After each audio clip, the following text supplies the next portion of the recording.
Welcome to BangnACES. Spit about it. Oh, your hands up.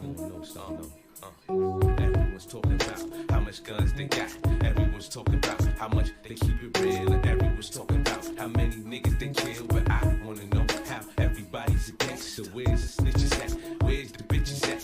Where's the niggas that just can't take the pressure, man? Where's the set trippers, the fiends, and backstabbers? Cause I wanna know how everybody's a gangster. Going around, we can get it on. Listen, but if you tryna shine, the nigga I'd advise throw some glitter on. This nigga's wrong, heard the flow. Third for show, bite the hand that feeds you, deserve to choke. But shit, I ain't mad, we could burn the smoke. Shit, I'm cool, I bought a noose, you could learn the ropes. I show you how you be a everybody, every day. And blaze the pump, they never gave a fuck about them anyway. Any day, you might see me with the link when it's out 3. Truthfully, I give a fuck what they thinking about me. I don't know y'all niggas from a hole in the wall. Shit stain all soaking the drawers. I came knocking for the gang, nigga, open the door. Pain stopping at your brain when I'm holding the fall. 3 holes in his head, you can ball with the ball. And I know that you know that I know that you ain't sure if I got my cash up, Mag Tucker, if I'm just vulnerable. The ladder's not likely, dog, and I don't mind showing you. Pine cone you, letting God get a hold of you, knowing that it's my time and I'm overdue. But everyone's talking about how much guns they got. Everyone's talking about how much they keep it real. And everyone's talking about how many niggas they kill. But I wanna know how everybody's a gangster. Where's the snitches at? Where's the bitches at? Where's the niggas that just can't take the pressure, man? Where's the set trippers, the fiends, and backstabbers? I'm just trying to know how everybody's. B.U. double. Ready? Get him. Oh, B.U. double. Feel my pain. Yeah. Sick niggas. Get him. Oh, sick. Yeah. Sick. Fuck. Yeah, Jones. Yes. Motherfuckers have rest. It's a 30-pound shit. B.U. double. Ready?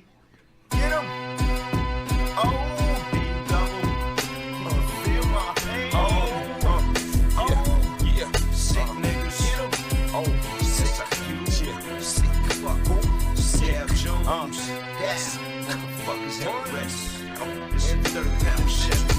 What you got for the pound besides a hole in the pound? So while I'm breaking them down, at the same time holding it down, I'm built from 0 ground. Hollow heads with hollow nouns. Fuck how they like us now, cause we never fucked around. To the end of life, putting it down. Dow Jones breaking bread with me now. You like the sound, but it's more like a stab. It's more like a stab, you calling it wild. And I know you ready to ride, so let's ride, cause I'm ready. So long as it's about Shetty, I'm ready to rock steady. Niggas really ain't deadly and they really ain't ready. Got phonies under the scope and we ready to pop steady. In the name of God, brothers in 3rd pound. Live off the 1st, 2nd, and 3rd round. I know these niggas heard around. Honor amongst Steve and betrayals beyond greed. Ain't no love for a true G. Respect the karma and all G's. Still surviving of loyalty. Pride got the best of me. So fuck you, ruin your misery. What you perceive for your destiny, liberty or death. While I'm blowing your sesame, can it be all that's left? Not selfishly me and my recipe, my set, honor, guns, glory, and harmony. NEV colder than Chesapeake, put a hole in your chest and peak, the head up the chemistry. Man, as I do believe, please see my fading memory, focus my vision and in the voice of a dying P. Rap kamikaze, grand cocky, 40D, double whoppy poppy, shorty cocky and whoppy, episode sloppy. They gotta pop me to stop me, ready rise, steady rock, 10-4 over copy. And I. What's going on? What's going on? Welcome to BangnACES Live and Direct Sport Commentary Live with your host, Bang. Welcome to the Ball Sport Commentary Network, Week 3, Monday Night Football, doubleheader exclusive, Jaguars versus the Bills. We'll start there, Commanders versus the Bengals, but that's in a little bit. Are you ready for the excitement of the Monday Night Football doubleheader? This week is packed with the must-watch matchups, and it's impossible not to feel the anticipation in the air. The Buffalo Bills and the Bills Mafia coming hot after demolishing the Dolphins, and the Jacksonville Jaguars are desperately ruling and clawing for the first win of the season. Can Trevor Lawrence and the Jaguars right the ship? Or will Josh Allen and the Bills Mafia drown them out in the Highmark Stadium electric atmosphere. The numbers might favor Buffalo, but remember, any team can win on any given Monday. Meanwhile, the Commanders, which will be flipping back and forth to the Commander versus Bengals, class features a tale of the two quarterbacks. Rookie Jayden Daniels, fresh off a victory over the Giants, faces the Joe Burrow and the Bengals, seeking their first win. But hold up, T. Higgins is announced to be back tonight. So there, for the first time, they'll have their dual wide receiving core. And Cincinnati should have won last week. If you ask me, they outplayed the Chiefs in the Patty Mahomes. But again, Patty Mahomes has the trick bag, and you gotta have discipline, as you seen last night.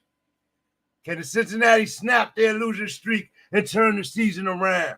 Or will Washington pull off the upset? One thing's for sure, it's a Monday Night Football doubleheader. That is a special thing. Has all the drama, suspense, the football firepower to keep you glued to your television. Catch the Ball Sports Commentary Network as we dive into these matchups live with real-time analysis, fantasy picks, and unfiltered takes from the favorite crew, BangnACES Squad, the BangnACES Tribe, BangnACES Base and Hev, and Sir Charles in the chat. This week is about more than just stats. It's Josh Allen versus Josh Allen. Yeah. Let me repeat myself. It's Josh Allen versus Josh Allen. Josh Allen, the Bills Mafia, and Josh Allen on the Jaguars. Defensive player. A beast defensive player, if you ask me. So those names are special. It's about heart, hustle, and that unpredictable edge that makes the NFL the most exciting league on the planet. Yeah, NFL, get ready for this thrilling Monday night because we're bringing you all the action straight to you right here on the B.A.L.D SC Network. Hashtag B.A.L.D SC in the chat. Hashtag BangnACES. Hashtag BangUSA Sports. Hashtags NFL. Let's go. Salute to the BangnACES tribe. Join the panel if you must or you want to try. Join the chat with Sir Charles and put it in there. Your team in there. This game has started and the Bills Mafia has the ball first. As Josh Allen completes his first pass to his running back, James Cook, on fire last week. 3 total touchdowns. Oh, my God. If they got a run game like that and a defense like that, oh, man, they have a top 8 defense right now. And that's Bills Mafia. The Jags, on the other hand, where they at? They got a top 9 defense. So they right under the Bills. Can they get it going and get Trevor Lawrence going? As everybody's been disappointed in his opening of the season, and he's barely thrown for 200 yards. What the heck is going on with that man? And don't forget about the revenge game for Gabe Davis. New wide receiver for the Jaguars. Left the Bills last year. And oh my God, that Shaquille gets about a 20-yard gain just now off a screen pass. Jaguars going to have to buckle down. What's going on, people? What's going on? Salute. I'm your host, the BangnACES, and welcome to BangnACES Live and Direct Sport Commentary. And we are back. It's Monday night. It's the conclusion of week 3 tonight. Let's see how we can get it going, y'all. Let's see how we can get it going. Welcome to the episode. I believe it's 13, week 3. Let's get it up here. Let's get the battle up here. Josh Allen versus Trevor Lawrence. Doug Peterson got to get Trevor going. I don't care what it takes. But ain't nothing like competition in the heart. Another screen pass. Looks like to Dawson Knox. Flags in the air. It looks like they get a first down. Bills are moving the ball quickly. This game has started. 11:41 on the clock. What's going on? Salute, salute, salute. Salute, Sir Charles. What's going on, bruh? What's going on? Put your favorite team in the chat. Also, hashtag your favorite team in the chat. Hashtag who you going for in this game, in this matchup, and hashtag who you going for in the Commanders-Bengals matchup, which we'll be plugging into off and on all night. What's up, everybody? We had a nice episode last night. Let's try to make this one better. Don't forget to hit the like, share, subscribe at your convenience, of course. And let's get to it. Let's get to it. See if the guys come in earlier tonight and we can get things going. Josh Allen, man, he's been looking unremarkable. I mean, he's been looking remarkable as he enters into the red zone. No turnovers this season so far. Don't want to jinx him, but he's been looking on point, and he lost Diggs and Gabe Davis. So with the inclusion of rookie Keon Coleman, Shakir, and who's the other guy? I forget who the other guy is. And James Cook, their offense is still balling. They don't look like they've missed a beat. Let's go. They actually look more efficient, and Josh Allen looks more comfortable, like less pressure to get the ball to one guy, spreading the ball around. And you know, we'll see what happens. Let's see if that can continue tonight.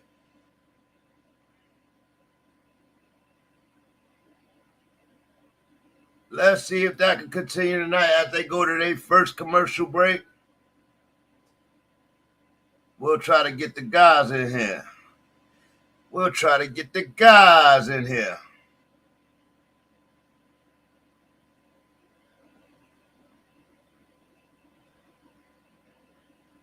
I know you're ready to ride. I'm ready.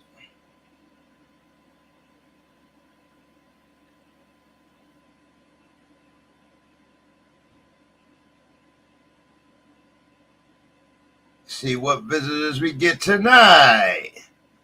Let's see what visitors we get tonight. Oh, man. It's been a heck of a day. I got a lot more energy today, though, like way more energy. I've been a little down in energy. Been doing a lot during the day, jumping on at prime time. Welcome. If you're new to the episode, come on in. And welcome. Thank you for coming in and being here. This is mostly an audio show. But sometimes I throw the visuals on, especially when the traffic get high. Definitely a cam up. I definitely cam up and talk to y'all face to face. But for now, we've been family friendly, and I just like to get into it. And I'm also doing a lot of things, watching the game, so I don't want to stay concentrated on the chat and all that. So that's why y'all see the imagery on the screen. Sir Charles, I'm good. Thank you for asking, brother. Thank you for asking. Y'all make sure y'all subscribe to the channel too, man. I haven't been focused on saying that to y'all, subscribing to the channels, but I noticed it's week 3 and y'all haven't been subscribing. We trying to grow this channel. Y'all gotta hit that subscribe button and come back prime time. We hit prime time Thursday, Saturday, Sunday, Monday. It is a beast. It is a beast to keep up with. But yeah, you have no excuses. We here. You could come in any night. Josh Allen takes his first run. I don't want to see Joshy doing this, man. Design run down to the 5-yard line. Oh my God. Oh my God.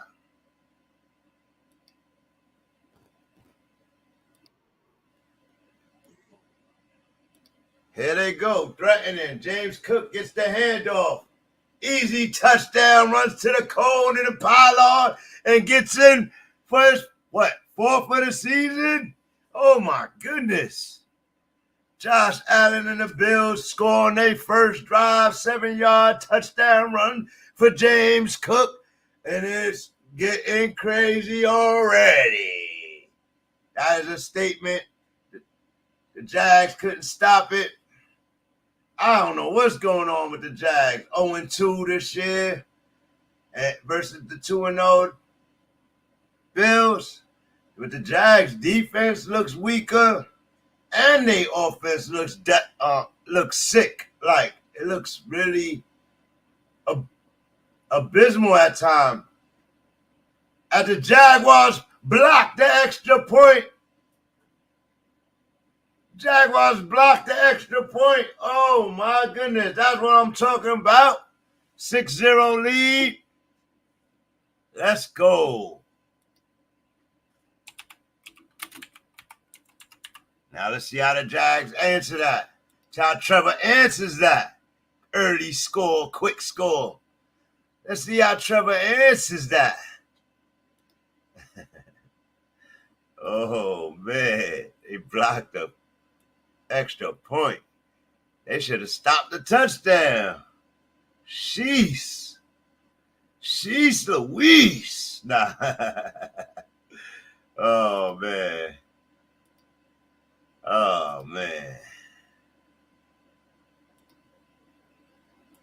Got the early action. The early action. Yeah. Let's get the score. Okay, the banner. Chiefs win last night, 22-17. Chiefs just been winning, bro. Like, close games or not, but they look like they unstoppable, chasing their trifecta title. And, oh, man.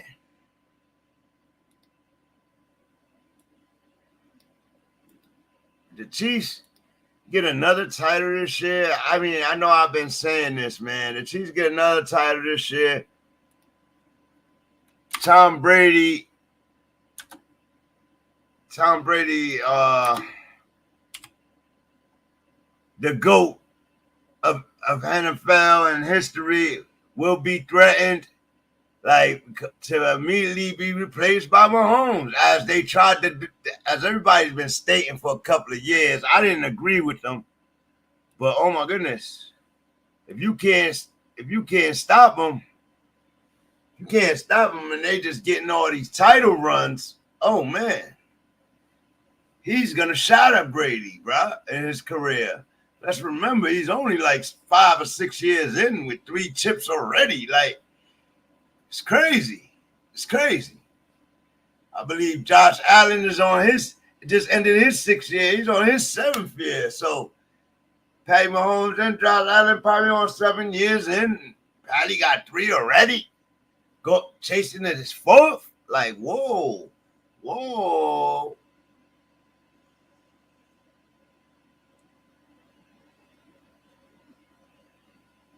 As Trevor Lawrence looks anxious to get on the field and get it started. Let's go.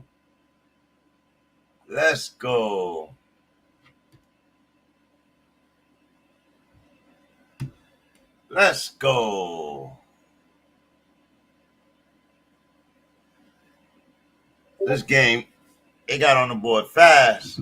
I'm not used to the Bills doing that.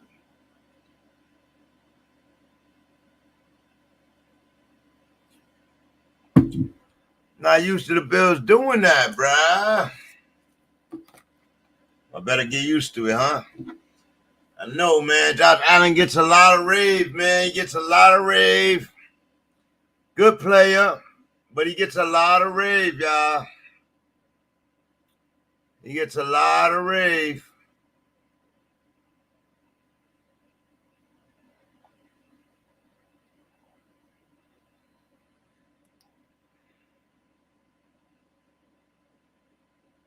And he doesn't get to the big game. So, I think, that's a little unfair. A good player, but he don't get to the big game. And some argue, because of Patty, but I've seen him lose to Joe Burrow. I've seen him lose to Lamar. I've seen him lose, bro, to some key guys. So he still has a lot to prove. So, in my opinion, he still hasn't gotten the MVP yet in six seasons. It's a lot of guys, a lot to do. But right now, if he continues this play, that could change. That could change.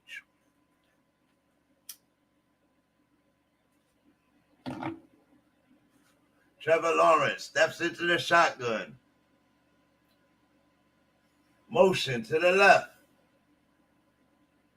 Hikes the ball. 3-step drop. Fires. Incomplete pass. Why are they passing the ball on the second down? 3rd and 9 coming. Now you got to keep passing the ball. But a flag is thrown there. Let's see what that flag is called.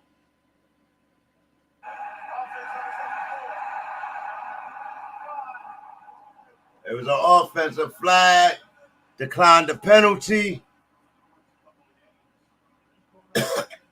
And the Bills defense looking strong already. They got to know how to run the ball. Oh, that was on the 3rd down, actually. So it's 4th and 9. There's a quick 3 and out for the Jags. That's not what I want to see. That's not what I want to see, bro.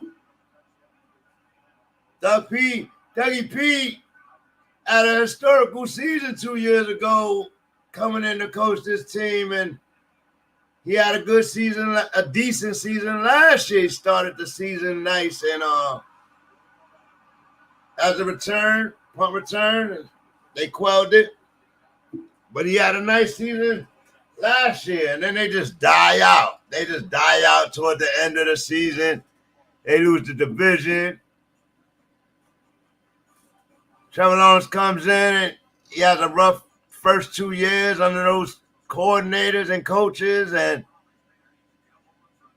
his 3rd season he goes and gets a playoff win, and it might have been a arguable or lucky playoff win, but he still got a playoff win and ain't been back since. So with the inclusion of C.J. Stroud in that division, it's gonna be hard. You cannot start a season like this. So this is the week to do it, and you gotta be able to beat the damn Buffalo Bills, man. You gotta be able to beat these elites. So the same thing I said about Josh Allen, the same goes for Trevor Lawrence.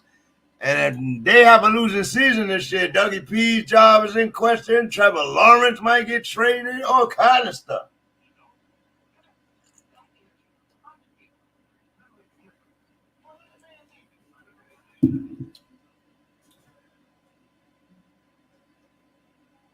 He needs the team and play callers being called around built and called around his strengths. I don't think he has the wide receiving call he needs. Taking Calvin Ridley from him was a big deal, and you didn't replace him. You didn't replace Calvin Ridley. Gabe Davis is a good wide receiver, but I don't think he runs routes great.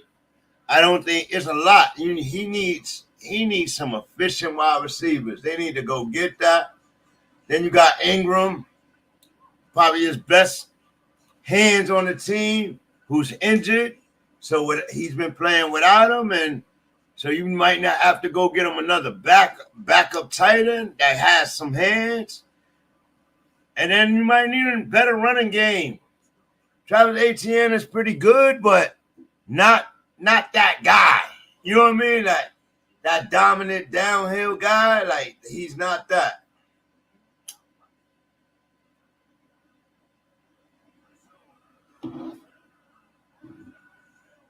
He needs somebody that could be a swift, quick.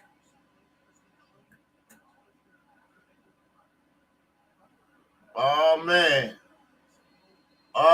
Trevor Lawrence takes a hit on his knee, and it looked like it was not good. I didn't see that when I was talking before. Screen pass for the Bills. Like a 9-yard gain on it, too. They got to play better, bro. They letting them dink and dash. And that's what I see. I see the game plans being similar to Andy Reid Chiefs. They dink and dash. They take as many plays as they need. Like,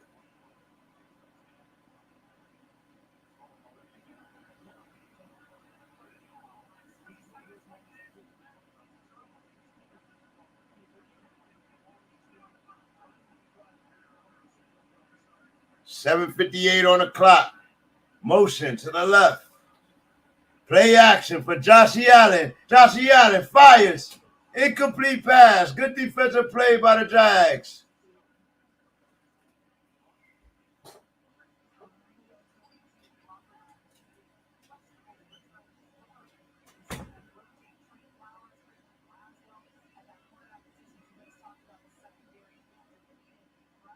Come on, Dougie P. You need to dial it up, man.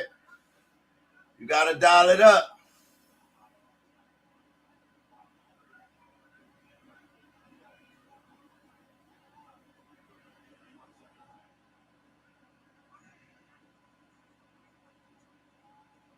Fires over the middle. Complete pass.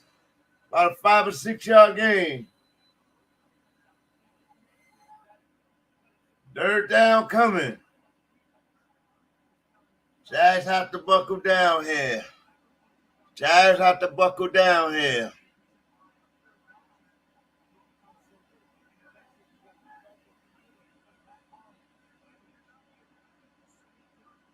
Josh Allen. In the shotgun. Motion. Kincaid in motion on the right side. 5-step drop. Over the top. Complete. His Kincaid in stride. First down. 7 minutes on the clock. As it ticks away, they just move down the field. Little closer to the red zone. Out at the 20-yard line. They're in the red zone.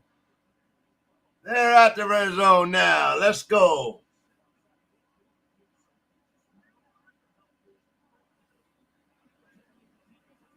According to base, this is going to be a Pop-Out City game. Pop-Out City. Josh Allen. Right now, the way it's starting, it looks like it's going to be a Pop-Out City game.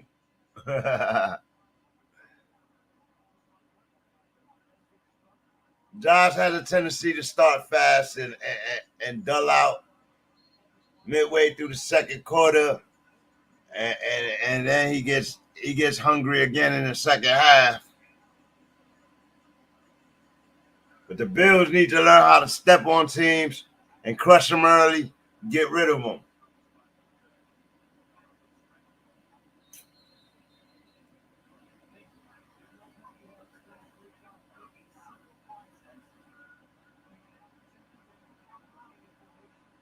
He barely threw the ball in week 2, so I can see him like, yo, I got to pass the ball a little more. I need some stats. Motion to the left side. Screen taken away. Josh Allen fires. Almost throws a pick. Almost throws a pick. Trying to get away from a sack.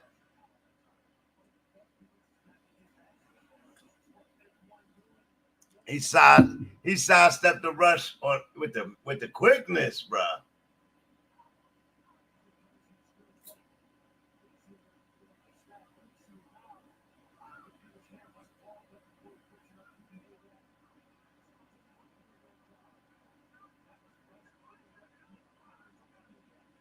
There we go. In the shotgun at the 20, 2nd and 10. Screenplay. Shakir. 4-yard gain. Third down.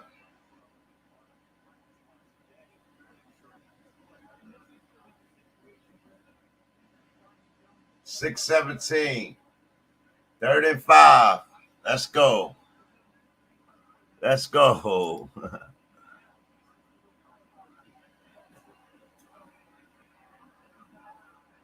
Let's go.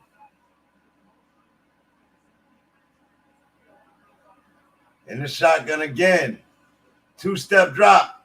In trouble. Takes the short throw. 1st down. Inside the 5. Oh, no. He didn't get the 1st down. Gets knocked out of bounds right before the 1st down marker.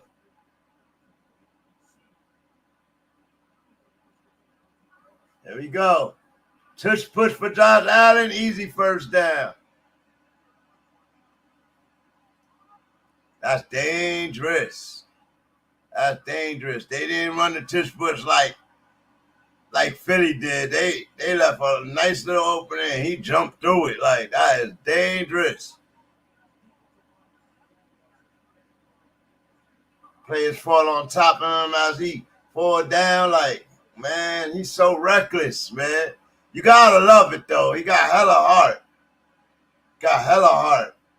But he's so reckless. Hand off to Cooks, up the middle. Taken down after a 3-yard gain, and they're about on the 7-yard line.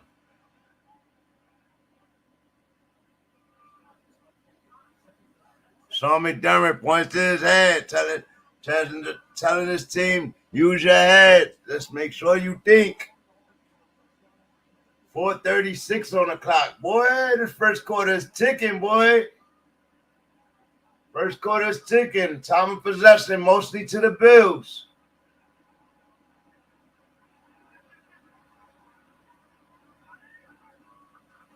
Play action to the wrong way. But he has all day. And he scrambles. And he throws. Incomplete pass. Oh, my goodness. Flag on the play.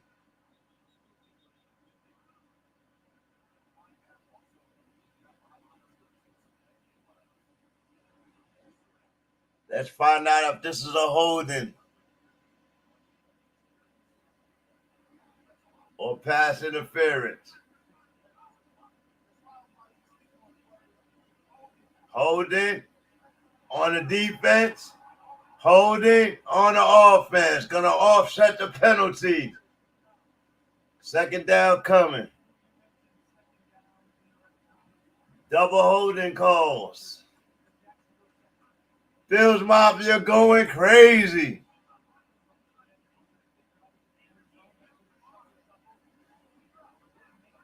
Josh breaks the huddle, and once again in the shotgun.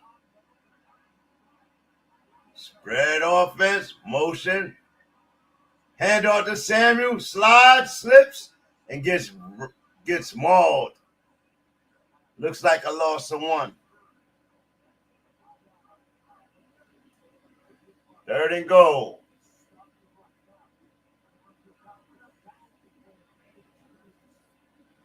Josh Allen in the huddle. What are you going to call here for a 3rd down? Let's see if the Jaguars can maintain.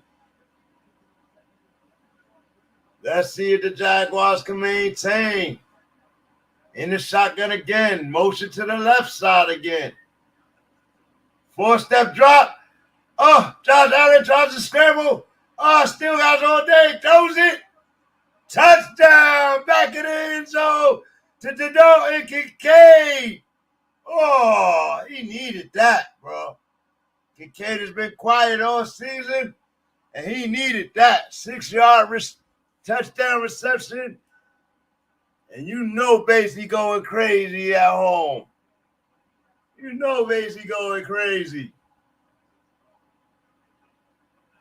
12-0 game right now. Wow. Yeah, y'all gotta be ready. This team, they don't even look like the Jags prepared. Like they acting like they not 0-2. This time the kick is up and good, and we have a 13-0 game. Oh, man. That's crazy.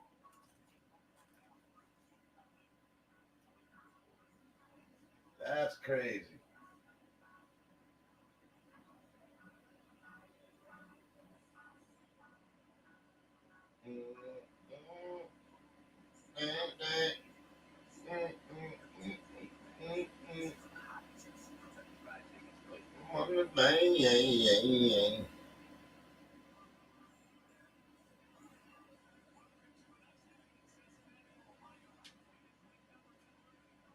That's game 2.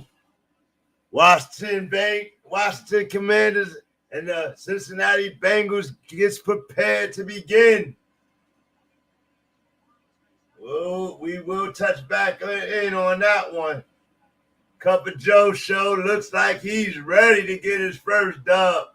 But Jayden Daniels, he's trying to block out the noise. Can he get a dub on the Cup of Joe show? That would be interesting. That's going to be interesting. He beat Danny Pennies last week. Danny Pennies looked good yesterday, I got to admit.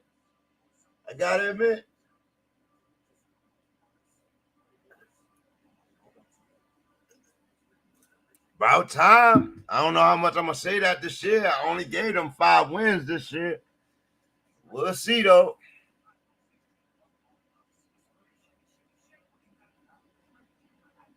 We'll see. I seen that message you sent me earlier, Sir Charles. Looking like they eyeing Travis Hunter, huh? Giants eyeing Travis Hunter, but I'm sure a lot of people are. Some say Travis Hunter gonna be the number 1 pick. I'll see about that. He's probably the best player in college right now, so I don't see why he shouldn't be. But you know how that go. It usually go to a quarterback. So, Colorado with a big-time last-minute win this weekend over Baylor. Historical. Last-minute throw in regulation. Catch for a touchdown to tie the game. And then go to OT. Score first in OT, and Travis Hunter comes up big at the goal line, causing a fumble. Big time play. And that's after playing both sides of the ball. If you ask me, I think Deion is changing the game. Ex-NFL player, so I'm talking about him. I think he's changing the game. And if Travis Hunter come to the league, I believe he could play both ways. I don't care what major media, what the old mold of the game looks like. Things are gonna change. The future is here. These guys are durable, strong. It's different. They train, they prepare different than the past. So I believe he could play both ways in the NFL. I don't know what team will give him that opportunity, but I believe that could happen. I don't believe the Giants will give him that opportunity, though. I think if they took him, they would try to run him on the other side of Neighbors as a wide receiver. I don't believe they will put him in packages. They just not that type of team to me. He got to go to a coach that's going to do it, who dares to do it. Oh, it suddenly got real foggy in Buffalo. Trevor completes the pass to Christian Kirk. Short of a first down, though. 2:38 on the clock in the first quarter here. Third down coming. Oh, yeah. Thank you. Thank you for that.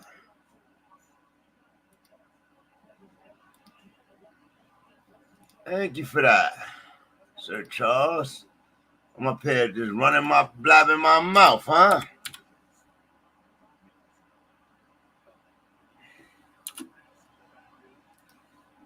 Just blabbing away.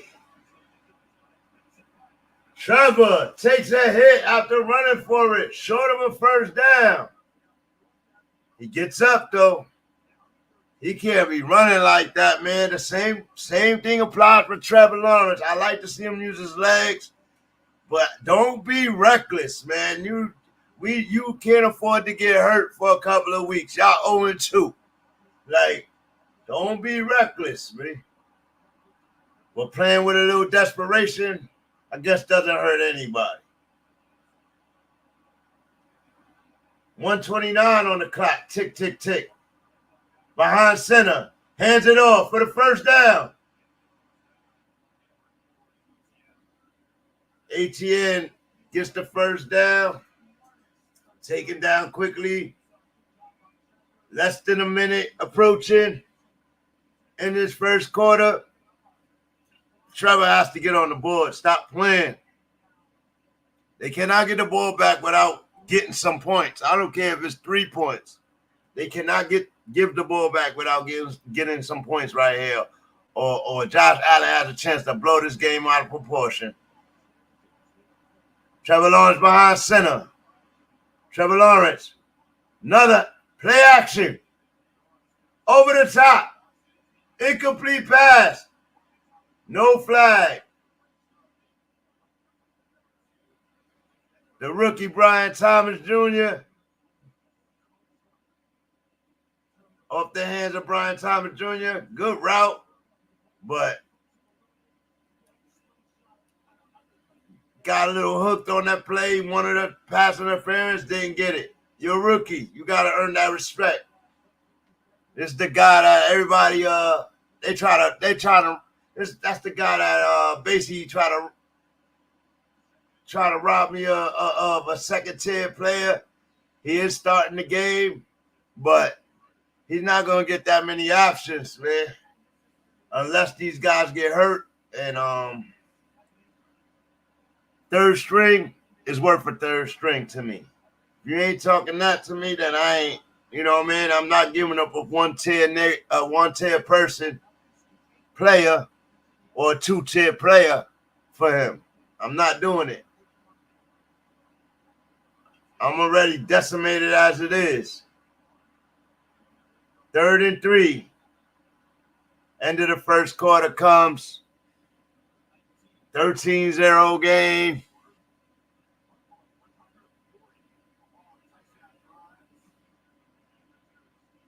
Jaguars they ain't coming to this game awoke and ready. Hopefully they woke up by the end of this first quarter, man, because it's football time, bruh. It's football time. We go to a commercial break. We'll check on the other games, see what we got, any action going.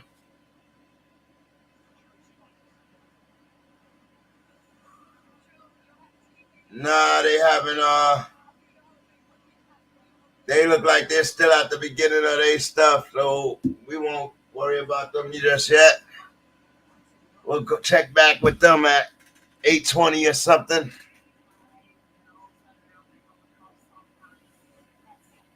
Oh.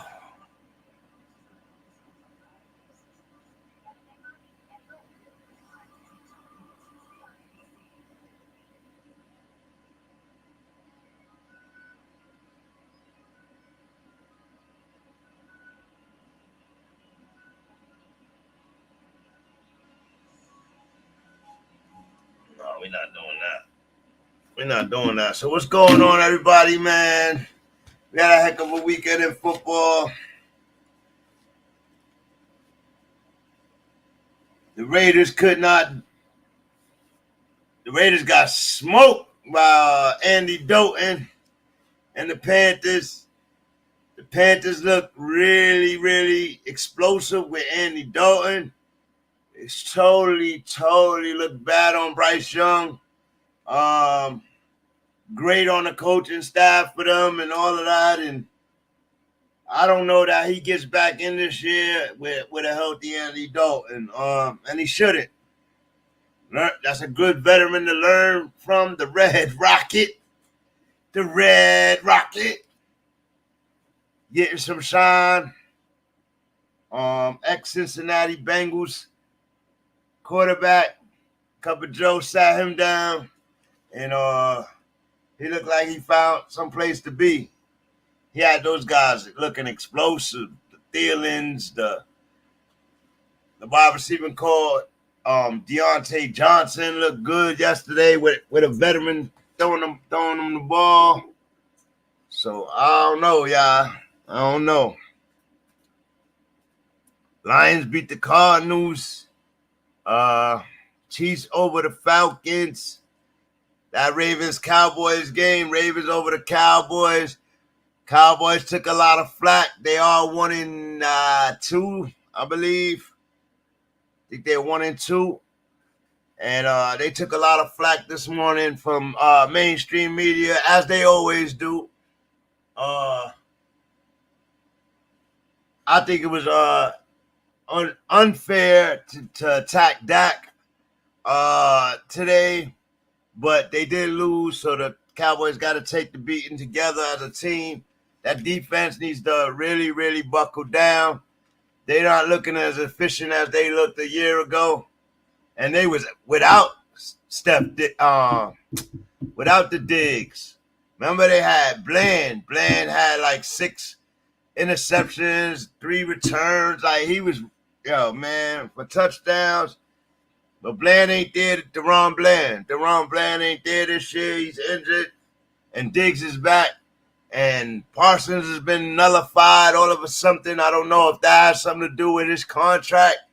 But he hasn't been who we know Michael Parsons to be. And he looked on the sideline yesterday. He looked very upset.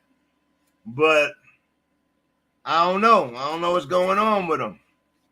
I'll wait till he makes his casting this week and see what he says. And we'll talk about it. But the Eagles, Caleb Williams and the Bears take another L. But Caleb Williams passed the ball very well yesterday. Still not good enough to beat Anthony Richardson.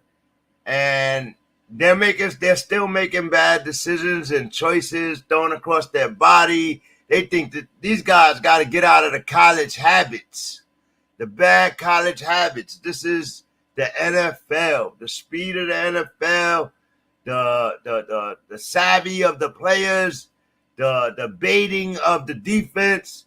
That's gonna go on all day, and these guys got to be able to read that and ahead of time, and we'll see what happens with that. You know what I mean? But yeah, Texans got demolished yesterday by the Vikings. Vikings look serious on both sides of the ball. Salute to Sam Darnold, man. Ex-Jet, ex-Panther. Didn't get a good shot on either of those teams. But with a good team, you see who Sam Darnold could be. And in college, Sam Darnold was a beast. But so was Wilson in college. In college, these guys were beastie. It may have taken these guys 5-6 years to get accustomed to the speed of the game. And Sam Darnold looked excellent. Excellent. But I guess it's easy to be excellent when you got superstars like Jefferson. But Naylor, I don't know who that kid is, but he's coming up the ranks quickly. Let's get back to this game, though. Second quarter's going. Bills have the ball. Flag on the play. Offside on the Bills. Oh, actually, Jags have the ball. Jags threatening in the red zone. Jags, Trevor Lawrence. Let's go. You got to get some points here. Motion. Hikes the ball. Hands it off to ATN. And ATN through the middle. First down for the Jags. Let's go. Oh, that's Tank Bigsby. Welcome back, Tank Bigsby. Put a flag on the play. Looks like a holding. Looks like a holding. Nope, offsides on the offense. Legal formation, actually.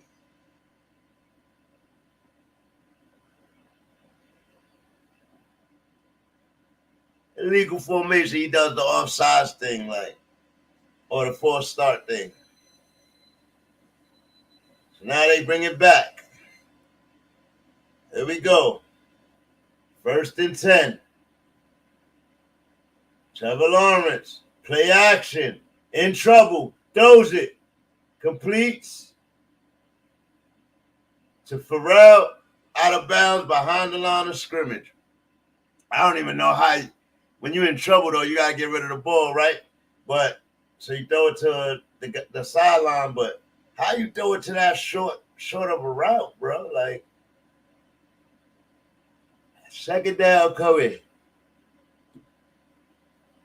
2nd and 9. Also, it's a 1-yard gain. Okay.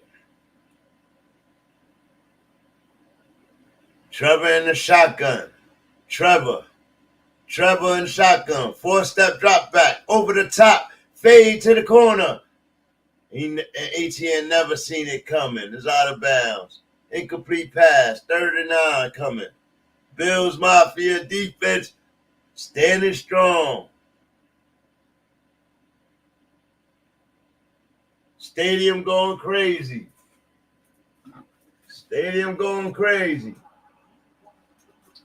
Bills Mafia going crazy.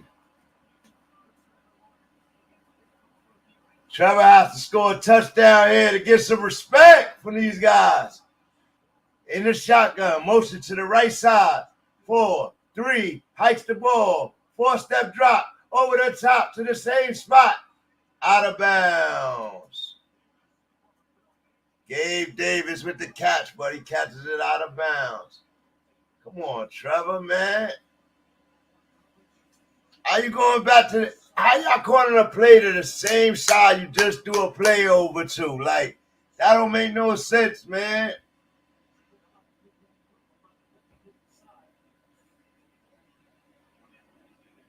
That's a bad play call to me. Like you send Gabe over the middle, or you send him on the other side. Like, man, Jaguars scored 3 points on a field goal, and let's go.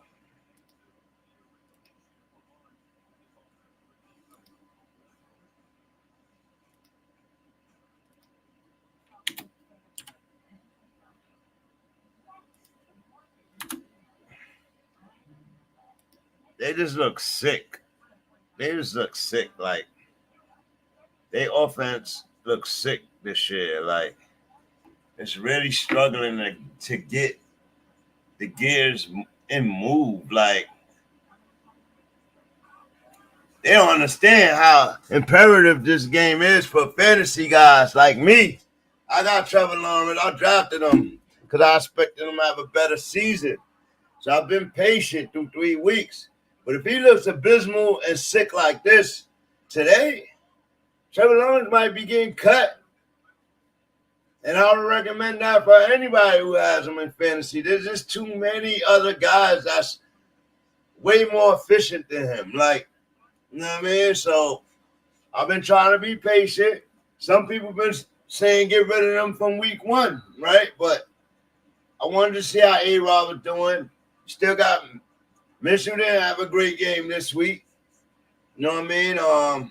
But Jay Fields is looking every week, looking way more and more representable as far as what he does with his legs and what he's doing with his arms.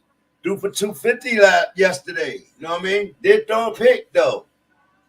But the best guys throw picks, as you see with Patty Mahomes yesterday. Just got a notification that the game started. Cup of Joe show started. So we'll check back in with them in a second.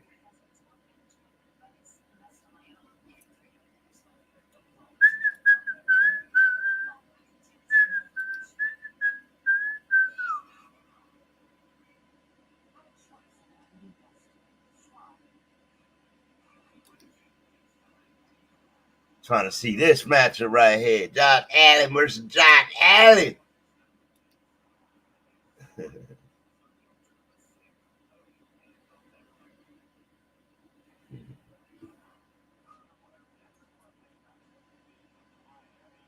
They got another doubleheader next week. Oh, okay. Another Monday night doubleheader. Okay.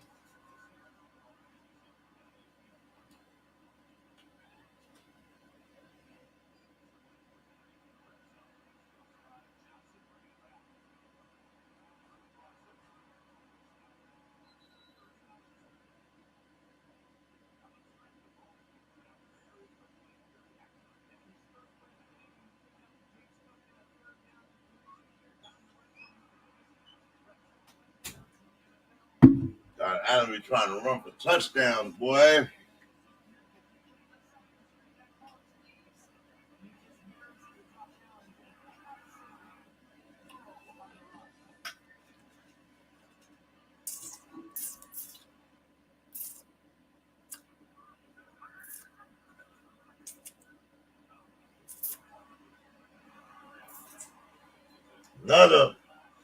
Another catch reception for Kincaid. Looking real active today.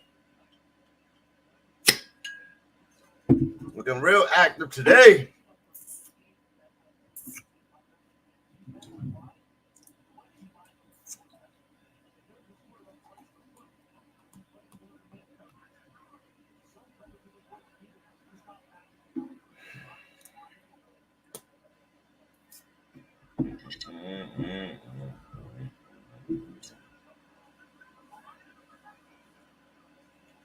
Hands off, up the middle. James Cook. Short of the mark. Short of first down. Third down coming.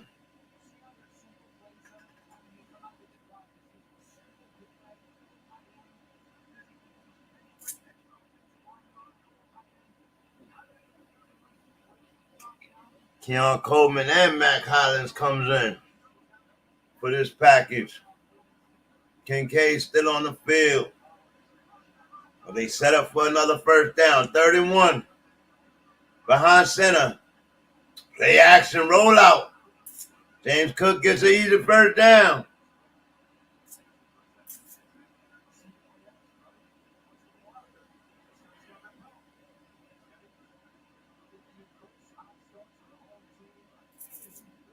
Play action for Joe Burrow over the top. Jamar Chase, touchdown already. Cup of Joe show, and his guys is back, and oh man, let me find out. 7-0 game over there. Josh Allen, play action, bro. Sets up. Throws to James Cook. Another first down. As they get ready to enter the red zone again. Ain't no stopping them today.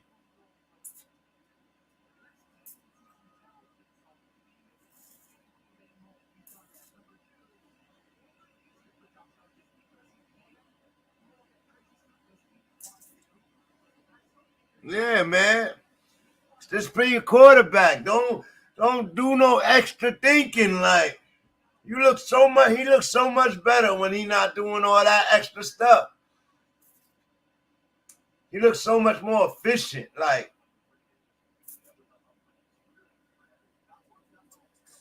I don't think that's bad quarterbacking.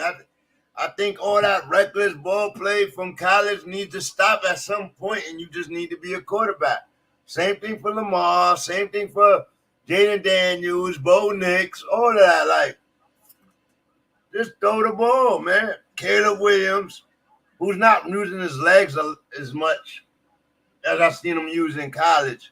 But his throws, when he rolls out to one side and throws back to the other, like, that's a mistake. You don't do that in the NFL, bro. You get a safety time to track. Like, you can't do that, bro. Like,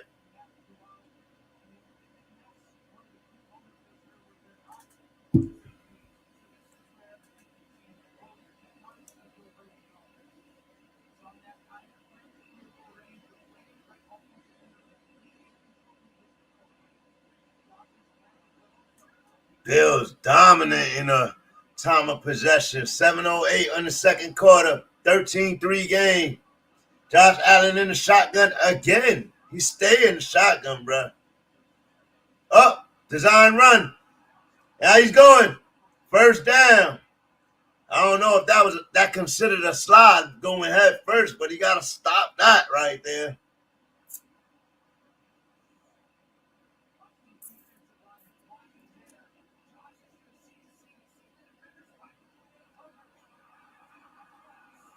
Yeah, he read that, man. He read that. Once that seam opened up like that, he like, oh, y'all want me to run?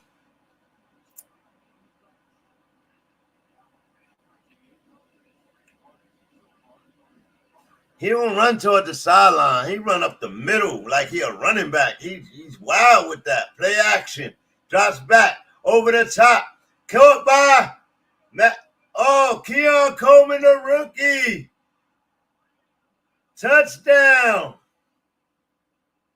Man, that play action over the top is crazy for them. Like, especially coming out the run. Like, he is a drug with that.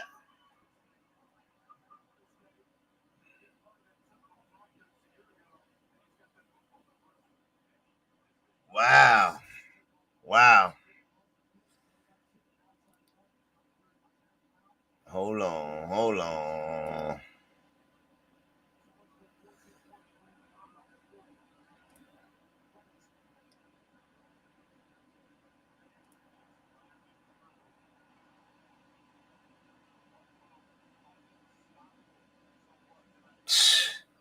Yeah, they had no resistance all night.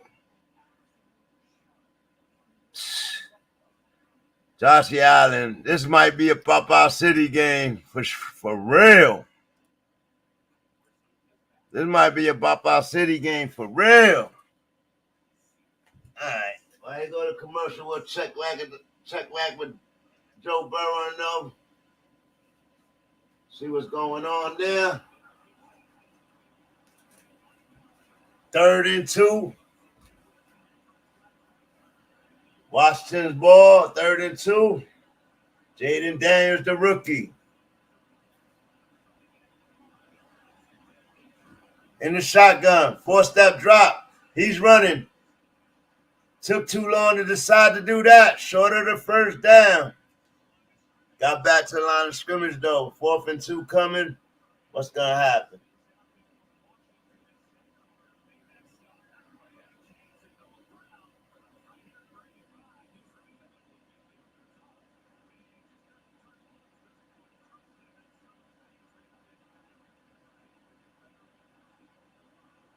I didn't see the open receiver.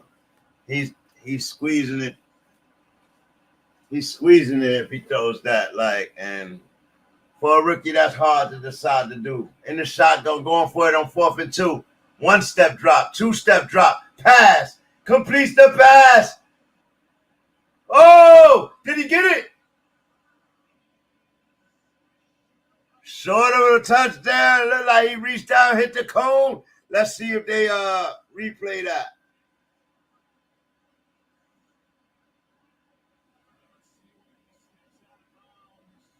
Yeah, he out. He out at the 2-yard line. Good mark. He stepped on the line like.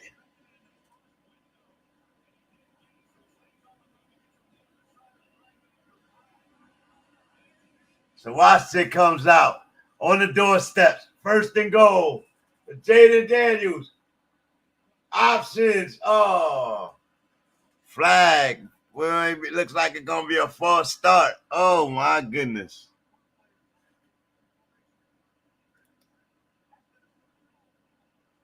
Too many players on the field? Oh, come on. Y'all can't be making that mistake. That's crazy. That's crazy. Y'all can't be making that mistake.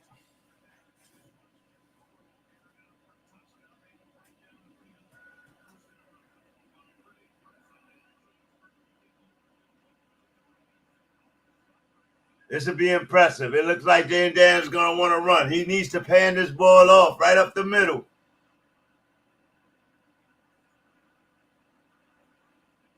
Hands it off up the middle. It looks like a touchdown to me. No.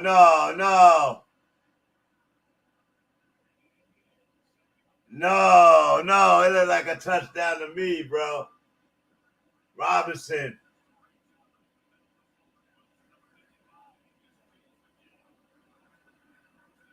They said he didn't get in. Got stopped at the 1-yard line. Yeah, he didn't get in. He turned the ball around. You got to go low and just reach the ball across the line. Jayden Daniels go behind center. Single back. Oh! Big play. Flag on the play. They stopped the runner out in the handoff. As soon as the handoff was there, they was tackling them like offsides defense. Half the distance to the goal. Let's go. Second down. Let's go. Now they're going to be right there on it. Jayden Daniels going to run this in, man, and take it from Robinson, bro.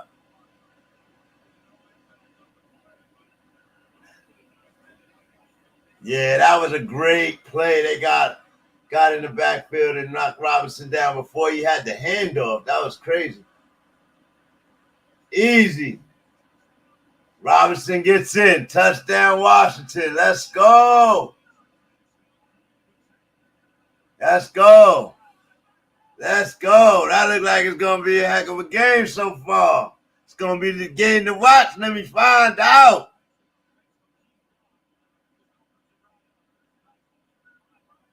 We got a blowout in Buffalo. But let me find out this is going to be a game to watch right here. See if they get the extra point.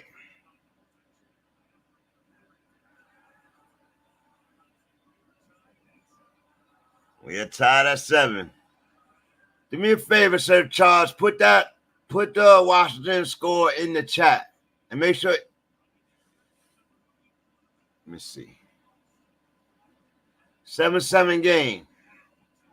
Put that Washington versus Bengals in chat. And put it 7-7 up there. And let's stay posted on that as I get back to this Bills game.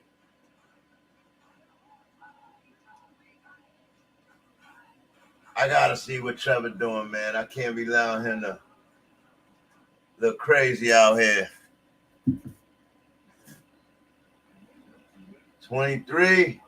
Still. Trevor Lawrence with the ball. 1st and 10 on the 40-yard line. Play action. Trevor passes over the middle. Overthrows. Picked off. And the Bills running it back. Oh, my God. Here we go. And he goes down. And this Bills Mafia goes crazy. 4:13 on the clock. And the Bills have the ball again.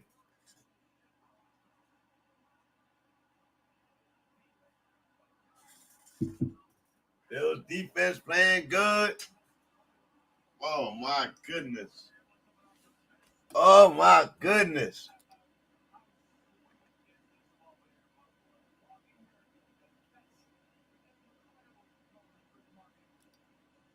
Damar Hamlin with the interception, too. Oh, my goodness. Salute to Damar Hamlin. Welcome back to the game. Making his presence felt in multiple weeks. Damar Hamlin was actually the guy that stood there as Tua dove into him and hurt himself and got the concussion 2 weeks ago. Now he got a pick in this game. He having a highlighted season. He having a highlighted season, bruh. Oh, wait.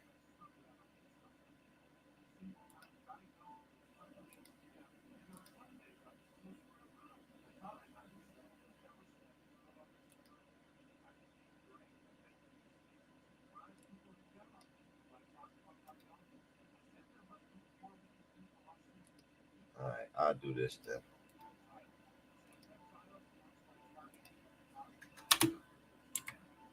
I'll do it.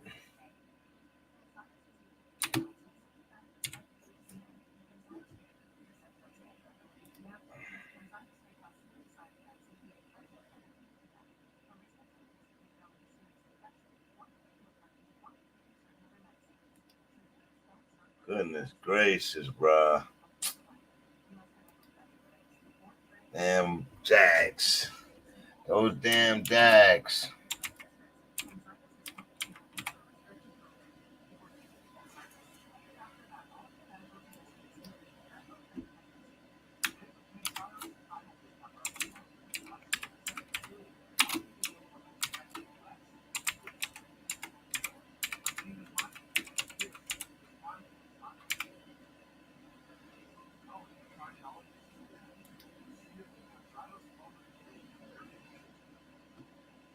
right,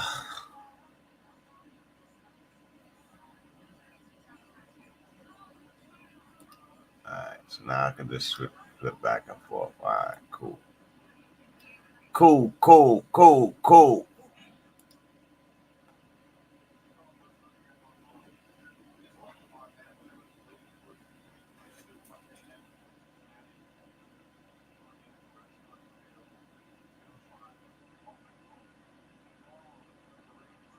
Josh Allen in the shotgun.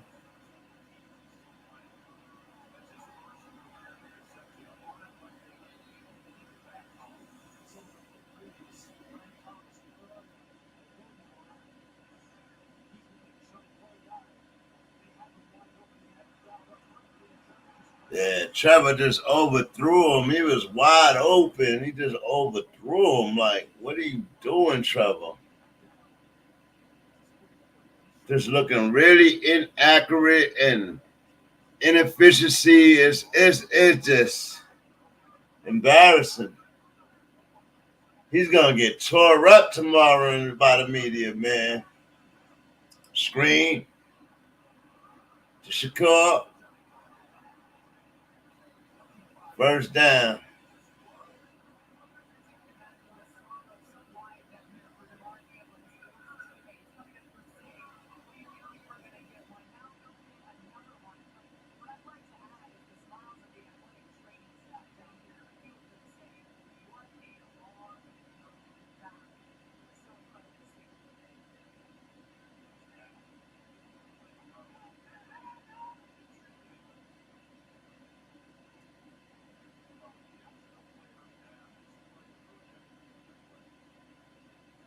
Got an injury on the field. That's what delayed this game. Let's go check the other score.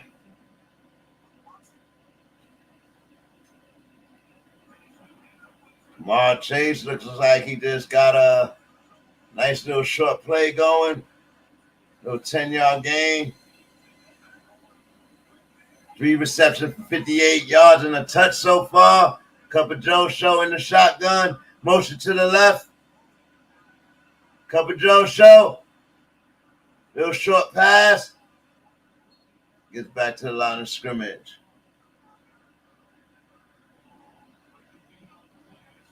No gain on the play.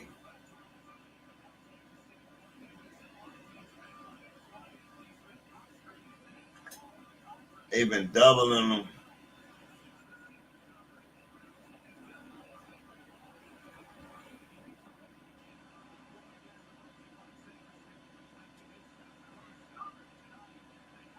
Second and 10. Yeah, you got a rookie making his first start tonight. They abused that right away. They took advantage of that and attacked it right away. And Jamar Chase won. I don't even know what makes you think that you could. I don't care how bad of a season he's having, that you could start a rookie on Jamar Chase or T. Higgins for that matter. Like, you better send him help every time. Cup of Joe Show in the shotgun. Tied up game 7-7.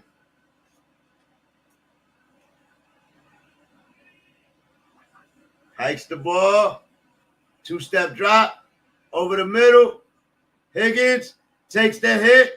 Bounces off. Turns back and gets a few more. First down for the Bengals.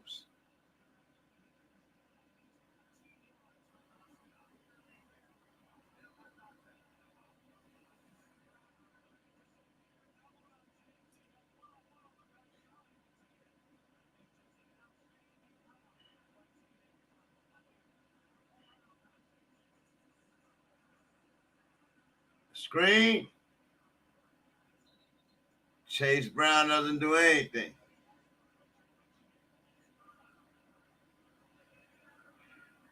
They need a better running back. They don't got Joe Mixon anymore. They need a ground and pound running back.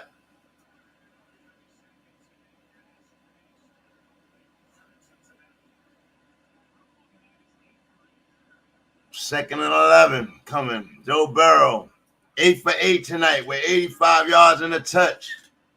Hasn't missed a beat. In the shotgun again. Screen. Broken up.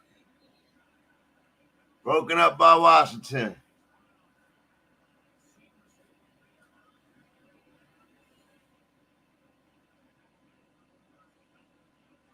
First quarter over in Cincinnati. Let's go back to the Bills game.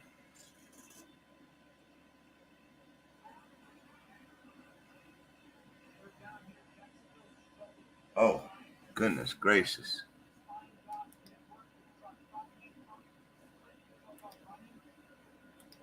$23 game. Bills threatening again. They're about to step on them, just like I said. They stepping on them already, but they're about to step on them. They score here. 39. Motion to the right side. Josh in the shotgun, of course. 4-step drop, 5-step drop. Over the middle. Shakir. First down and more. Shakir in the end zone. For another Buffalo touchdown. Oh, my goodness, bro. That is dominance. That is dominance. Seven points coming off the interception. That is dominance, bro. That is dominance. It's not even fun to watch anymore. We're about to make an official switch to the Commanders game. And we'll just keep y'all updated on this game because it don't make no sense. Let's see if they get this extra point. And they do.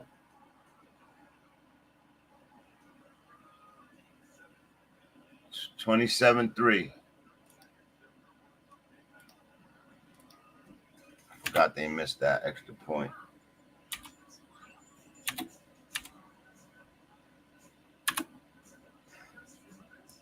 It's a blowout. I'm about to officially make the switch to the other game because I can't watch this anymore. This game is over. Exactly, Sir Charles. It's not even halftime. 2 minutes to go before the half. And it's a 27-3 game. This game is over already. Pop-Out City. Just like Basin have said.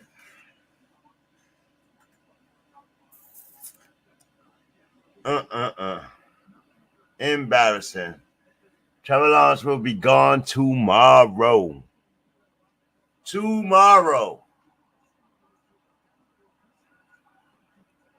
He will be gone tomorrow.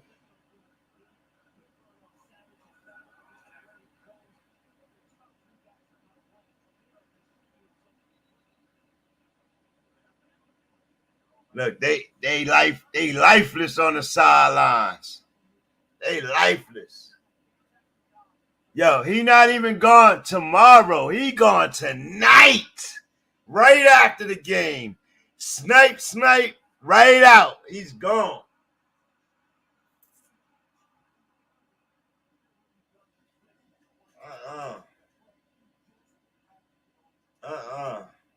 We can't take that. That is horrid. That is horrid. 27-3. That's crazy. No, thank you. We'll go to this game right here. Watch the rookie. We'll watch the rookie get busy. I might even go get Jayden Daniels before I do all of this. Do Trevor Lawrence.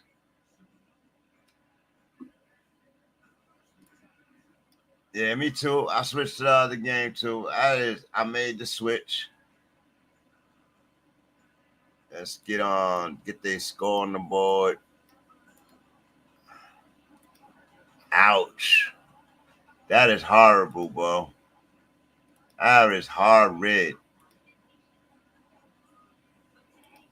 That is horrid, bro.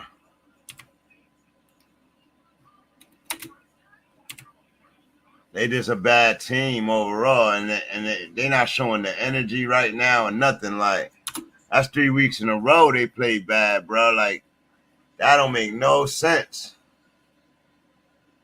That don't make no sense. You can't be taken seriously playing like that. And now, all the slander that Trevor take, I can't defend him no more. At least before he used to scramble, he get some yards with his legs, 50 yards a game, couple of touchdowns. He might throw a pick or two, but he was running with his legs, you know what I mean? Like, run for a couple of touchdowns with his legs, man, nah. He need better coaching. Dougie P ain't, man. I can't diss Dougie P because he coached good last year. I don't know what's going on with that team. They changed the dynamic of the team by losing those players, and I don't know. They just look really, really bad.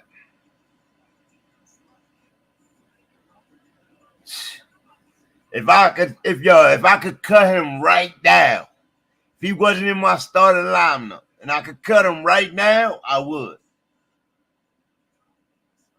That's how insulted I am by watching this abysmal nastiness. Like, Bates been saying it for 2-3 years. We argued about it last year.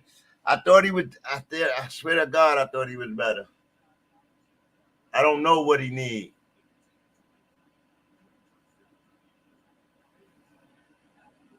Basically going crazy. He got 3 touchdowns with Josh Allen already. Like, oh man. Matter of fact, let me go look at his points.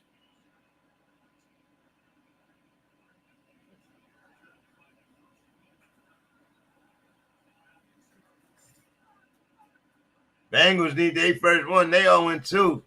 They cannot let Jayden Daniels beat them today. Jayden Daniels, hand off. Robinson up the middle. Positive yardage. About a 7-yard gain.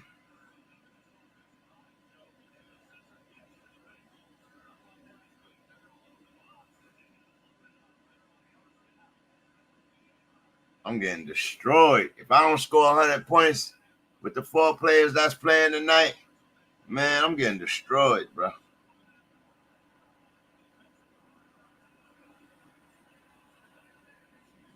Yeah, basically, he got one.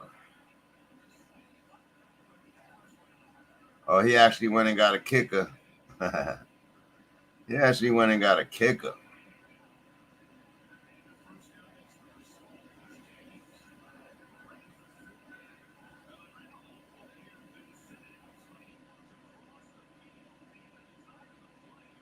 I was about 30 in that league. I lost in both my leagues this week. This is looking sad, man. Looking sad. Josh Allen got 41 points and he only played the first half. If y'all don't understand, quarterbacks usually don't get 40 points by the first half. Like, that's usually a whole game stat. Like, that's crazy.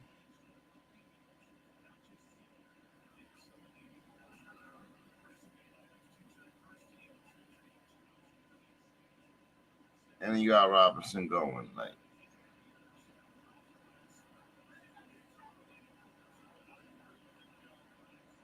Medusa went crazy yesterday.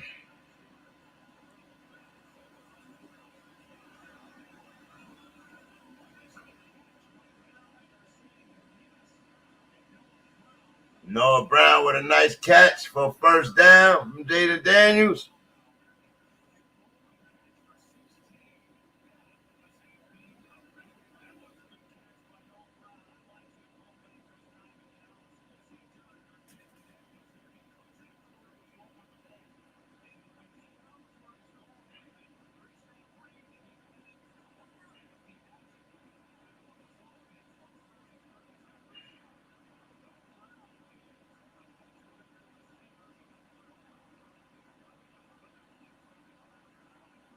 Jayden Daniels over the top to the end zone. Overthrows.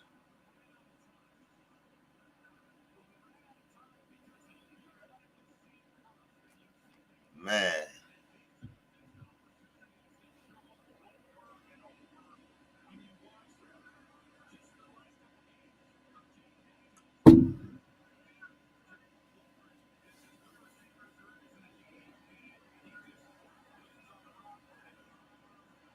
Nah, that's a late hit on the quarterback, and he didn't get the flag. Timeout taken by the Commanders. Getting another second quarter.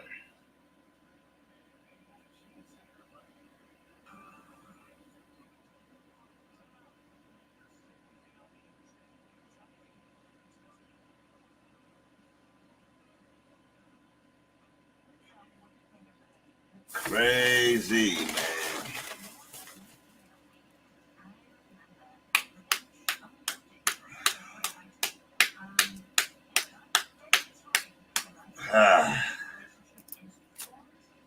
I'm agitated looking at fantasy, y'all.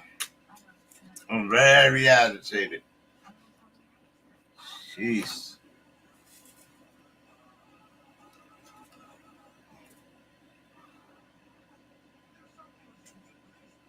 Zamir White from the Raiders. I thought he was going to be better this year, being the number one back over there. That man is trash. Trash. Been playing like trash lately. They all had a bad game yesterday, but man, when your run game is trash like that, the rest of the game is going to struggle, and including the quarterback.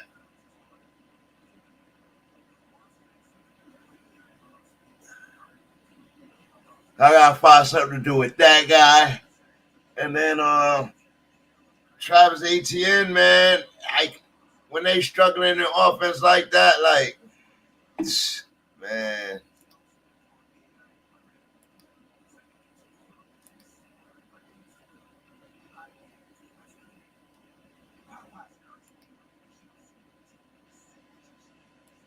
$27-3. Bills is in Papa City for real, man. For real.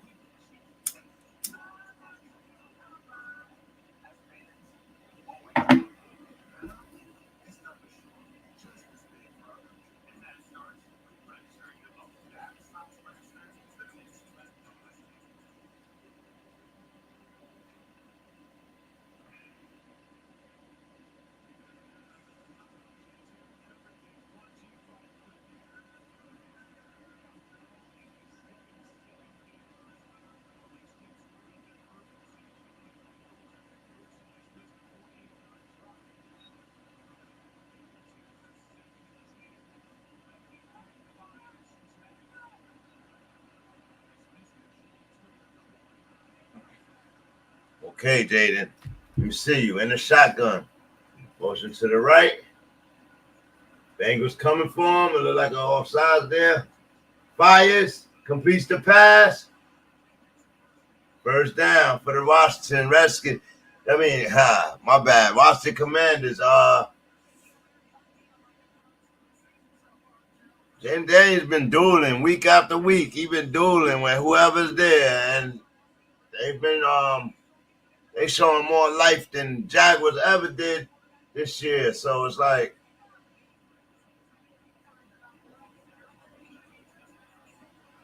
in the shotgun again. Hands the ball off. Oh, big run. Is that Eckler? Eckler for a touchdown. Okay, Commanders. Big time run. That looked like vintage Eckler right there. Got through the line, bounced it to the left, and was gone. Nobody stopping him.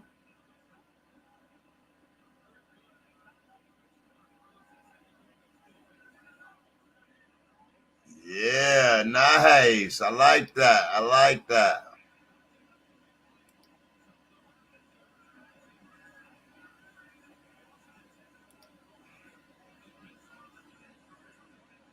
I like that. Commanders take a lead by a touchdown. Nice. Offense looking decent enough to challenge these Bengals D. That's been struggling week after week.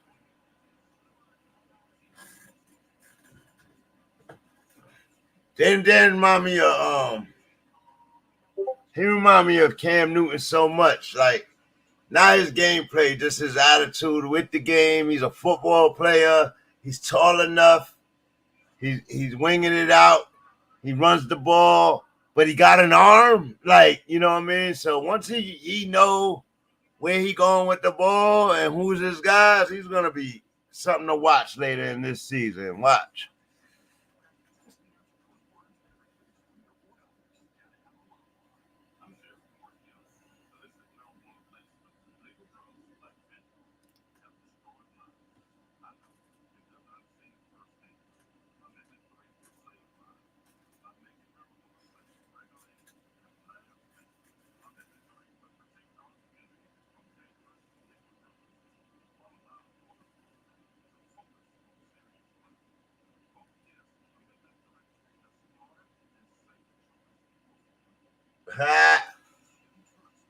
Amendment 3.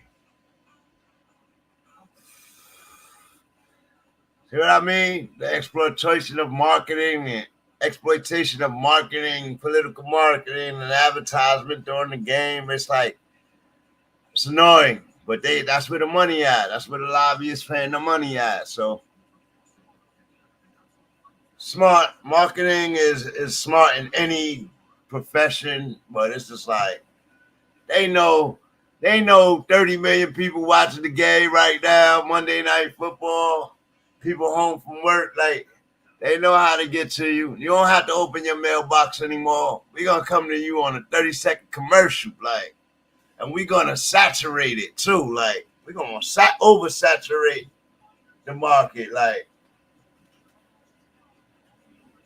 Smart business, though.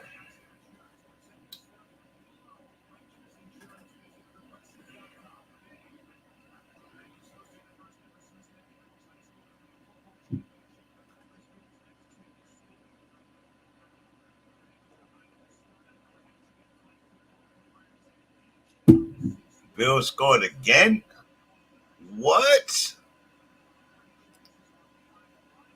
Before the half?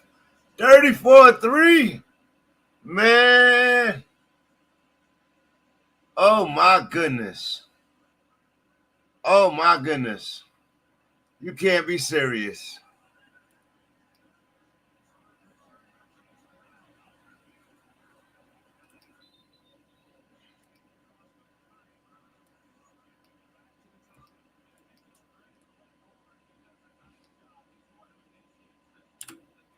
Pop-Out City, bro. Salute to base. He knew it. He knew it. Like, this is going to be a Pop-Out City. No respect for Trevor Lawrence, but this is why, man. This is why. That's crazy. That's crazy.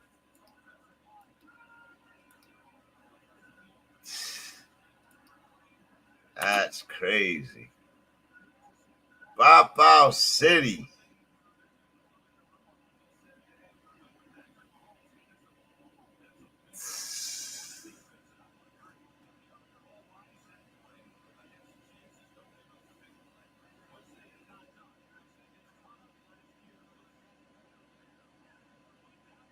Let's go, Bengals. Cover Joe show. Set behind the center. Single back. Tight formation. Handoff. First down. What's that? Zach Moss?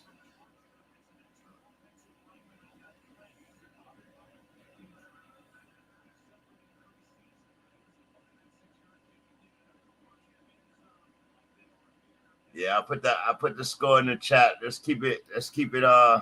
Keep the scores in the chat for the Bills Jaguars game. Update on the score in the chat in the Bills Jaguar game.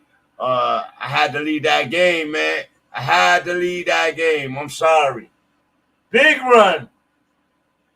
Who's that? Chase Brown for another touchdown. First down. Big hole.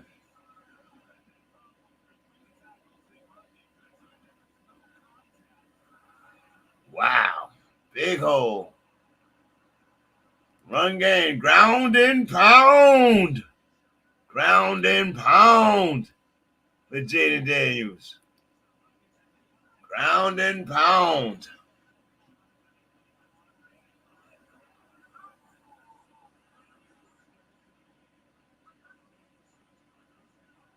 Cup of Joe show. Short pass. Chase Brown again. Out of bounds. Short of a first down.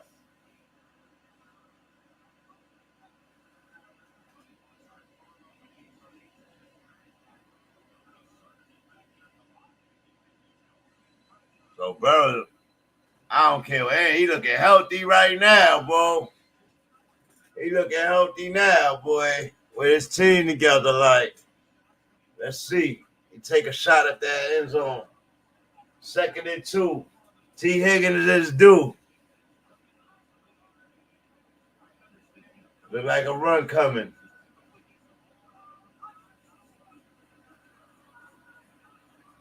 No.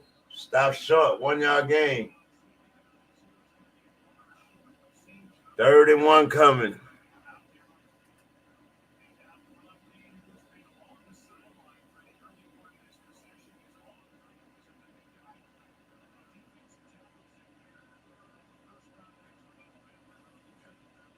$8:21 left in the second quarter.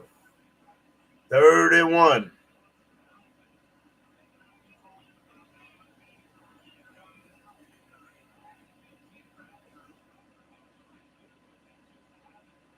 Burrow, single back. Play action, short pass, first down.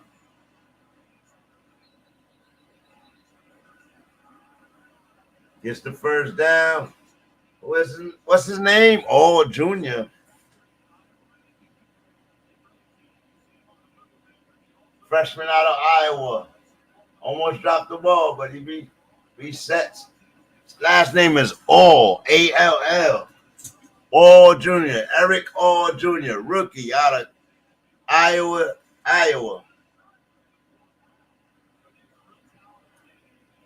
6'5", he big.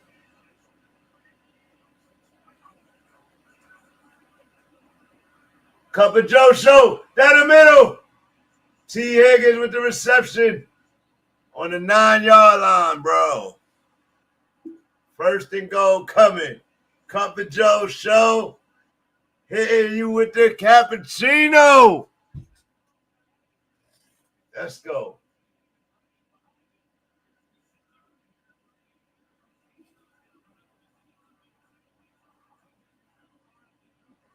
Right up the middle of the field, in between the defenders.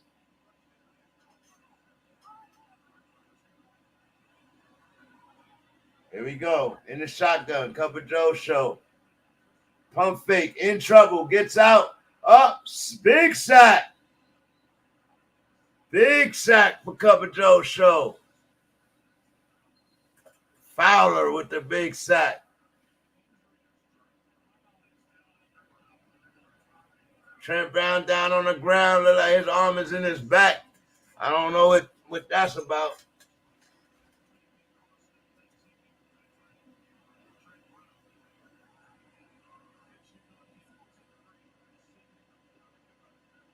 Injury timeout on the field. Goodness gracious, man. Can't be serious. You can't be serious.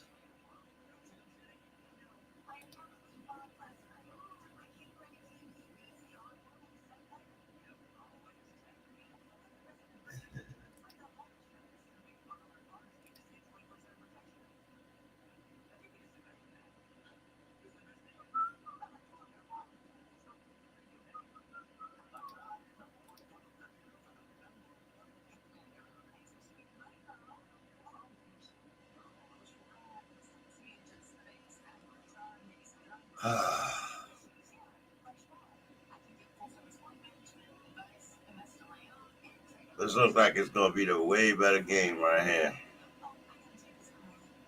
Way better game.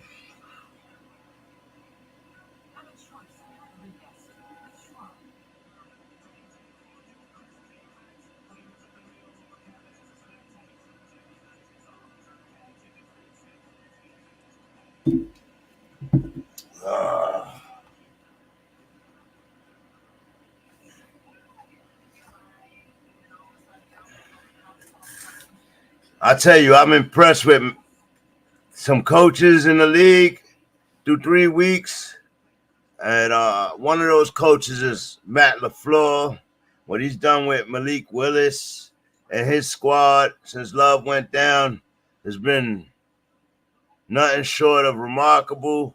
I know everybody thought they was fooled, but even Malik Willis is playing better football right now than Trevor Lawrence. You know what I mean? The Broncos, what they're doing with Bo Nix. Shout out to Sean Payton. Even though they was winless, and what they did to the Bucs this week was impressive. Even the Patriots, Jerome Mayo. Let's see, Jerome Mayo. Let's see what he does. I know they went up against a division rival this week and got destroyed, but I don't think Mayo was ready for that matchup. Not understanding where Aaron Rodgers was and all that. Prepared, his team wasn't prepared for that matchup right there. Who else?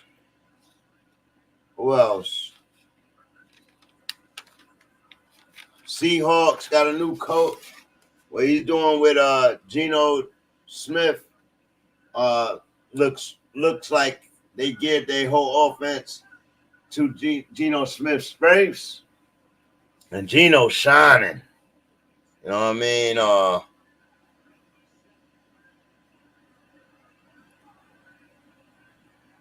And these commanders,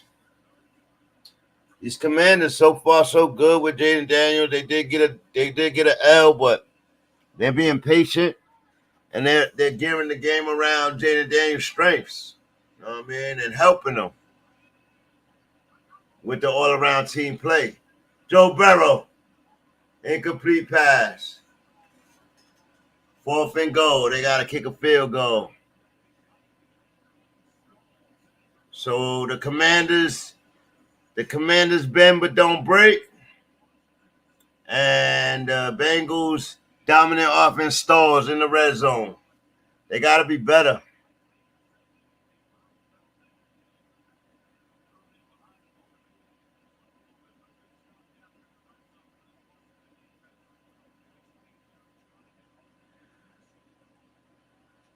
Commanders better than everybody thought, man. They defense. Oh, who they got? They ain't got nobody on their defense. That's what B said. They ain't got nothing. They gave up their whole defense. They look decent, man. They look decent. So salute to the Commanders.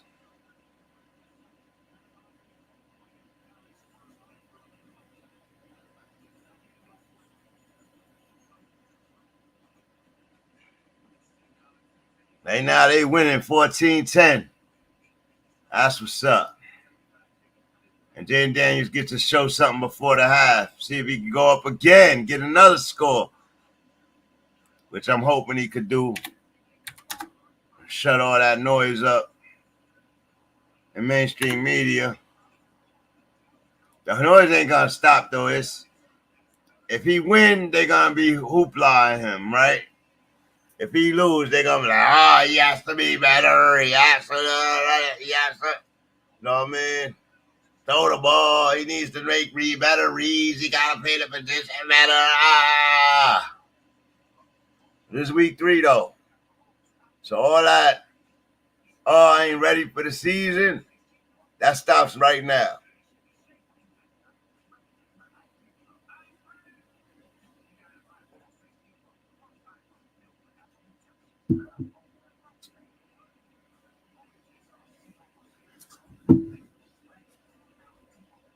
Right back.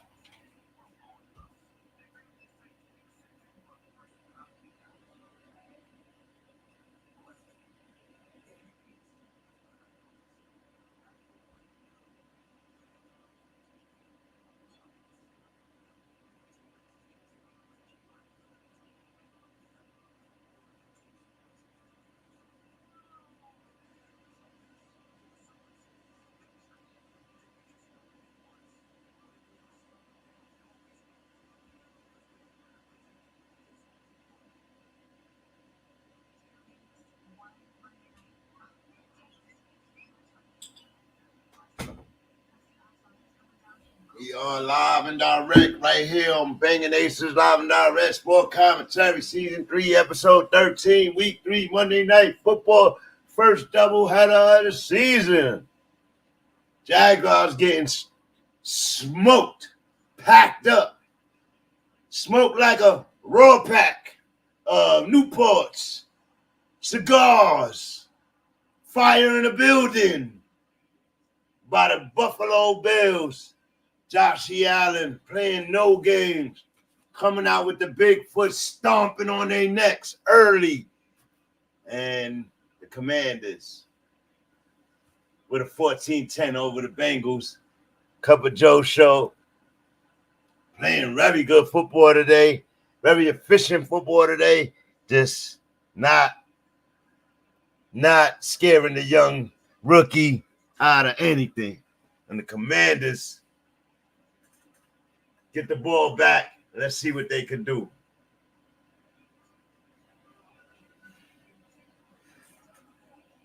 They traded Johan Dotson before the season to the Eagles,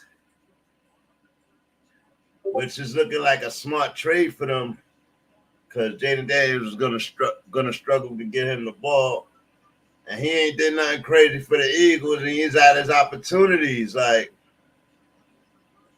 they got to really refine their games, man. Like, they really got to refine their games. These wide receivers, they got to learn how to route run and all of that. All that go route stuff, that's all college stuff. You know what I mean? They got to learn footwork, all of that. But right now, the focus needs to be on Jayden Daniels running out to the field, ready to get it in. 2nd and 5. Oh, still got the ball with a design run. Get some positive yardage. Who's that? Robinson Jr.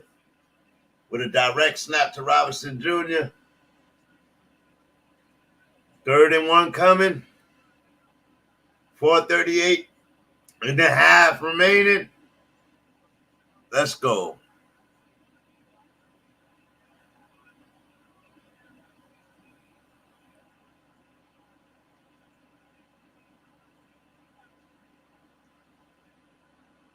Shotgun, motion to the right. Hands the ball up the middle. Robinson gets the first down. That's all I need, Robinson, to keep having a great game like that. Dominant game like that. Keep doing positive yardage. And then it'll blow open for him. Eckler heads onto the field.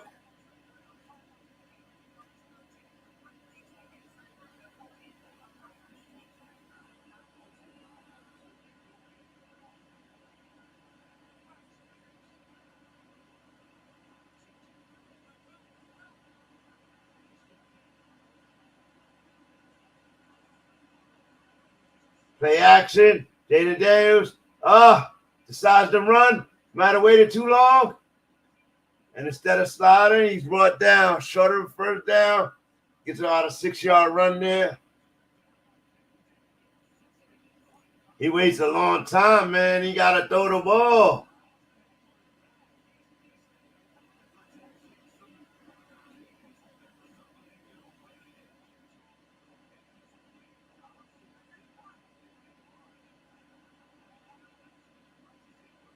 There was some room and some space. I don't think he has the confidence that he could get the ball there. I don't know what happened. Oh, over the top. Bang! Hits his receiver. Goes down on the 2-yard line. What a throw by Jayden Daniels. Wow. Explosive throw. Hits Terry McLaurin on the long ball. About a 30-yard, 40-yard throw. Almost throws a touchdown. Down on the, 5-yard line?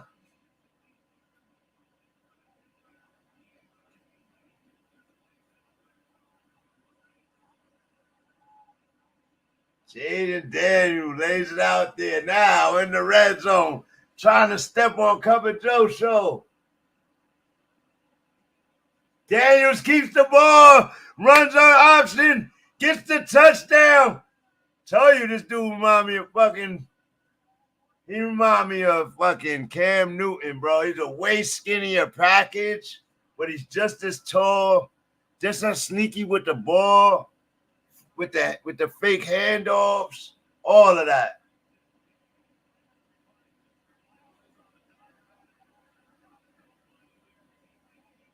Daniels goes in untouched. Oh my goodness. About to be a 22-10 game. This kid is good, bro. This kid is good.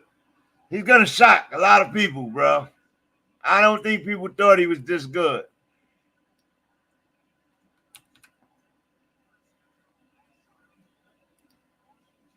Everybody been talking about Richardson, Stroud, Caleb Williams. Not enough people talking about the BangnACES and Jayden Daniels, man. Not enough people. Oh, sorry, my bad. Wrong score.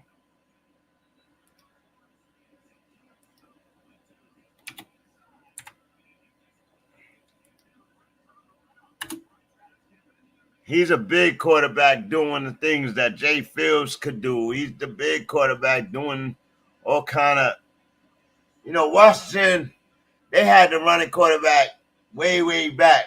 I'm sure they got packages there for design runs, and he runs that spread offense like college, and he looks very comfortable, bro.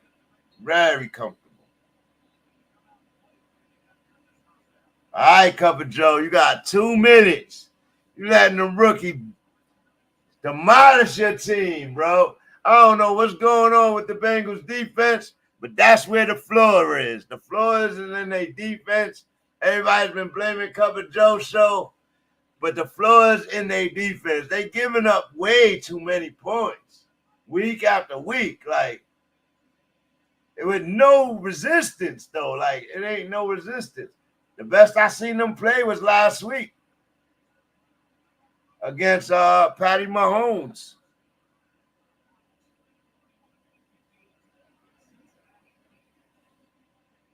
And, 2 years ago, McLaurin was catching everything thrown to him. He get in a rhythm and chemistry with Jayden Daniels, man.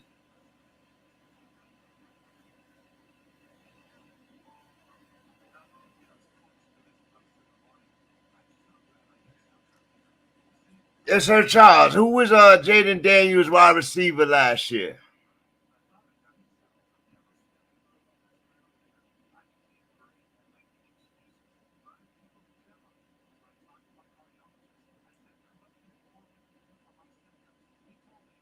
Wow, the Commanders. Shocking.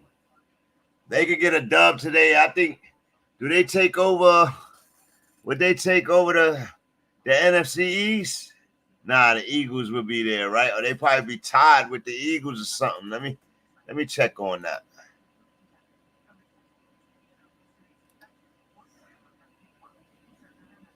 NFC.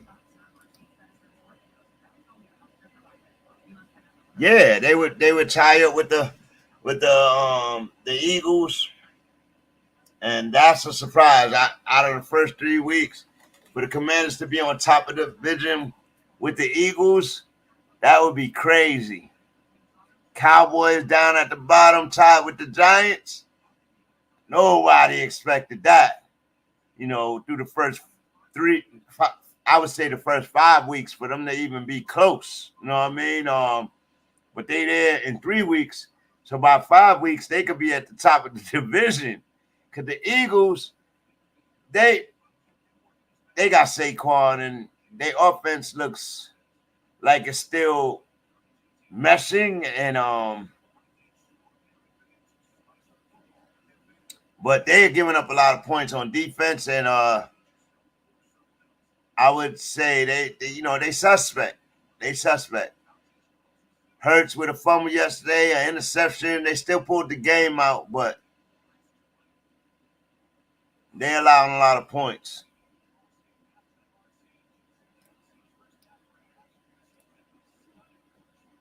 $63 points in 3 weeks. Not too bad. What the Commanders giving up through 2 weeks? 55, so they playing better on defense than the Eagles. Big pass to Jamar Chase. Let's go.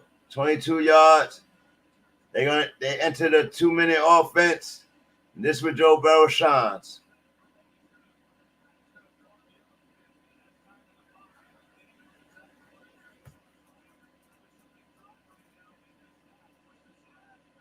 If Cincinnati come down and score before the half, that would be ideal. They're already across the 50. Handoff. Oh. Moss reverses back to the other side and runs for a first down. Turn nothing into something. Great run for Zach Moss. Coming back around the other side. 11-yard run. Joe Burrow lays a block down.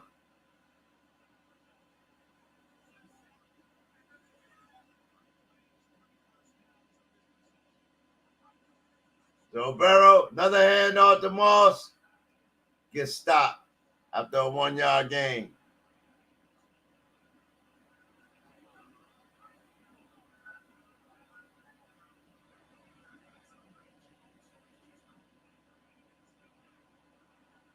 Got Cup of Joe in the shotgun. 53 seconds on the clock. Whistles blow.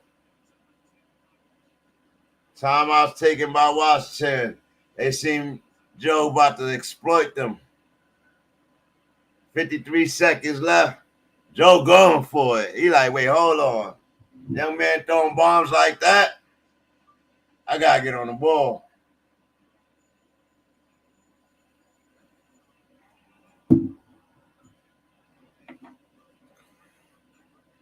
Wow.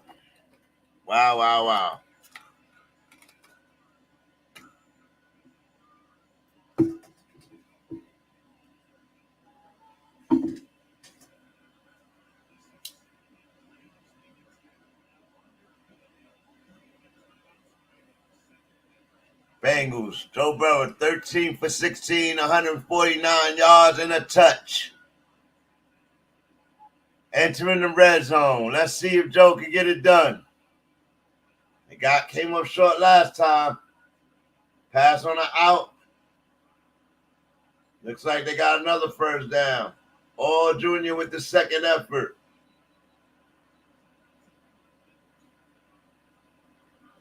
"42 seconds.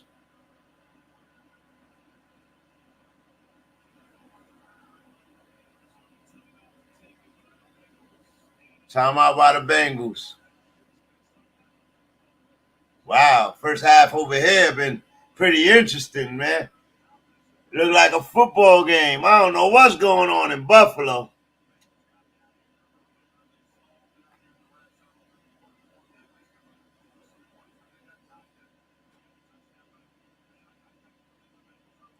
Yeah, we'll do power rankings. Probably week 5 though. I'm not gonna power rank it now. That's why I've been doing my own set of stuff, but I'm doing it based off of points against, points for and against.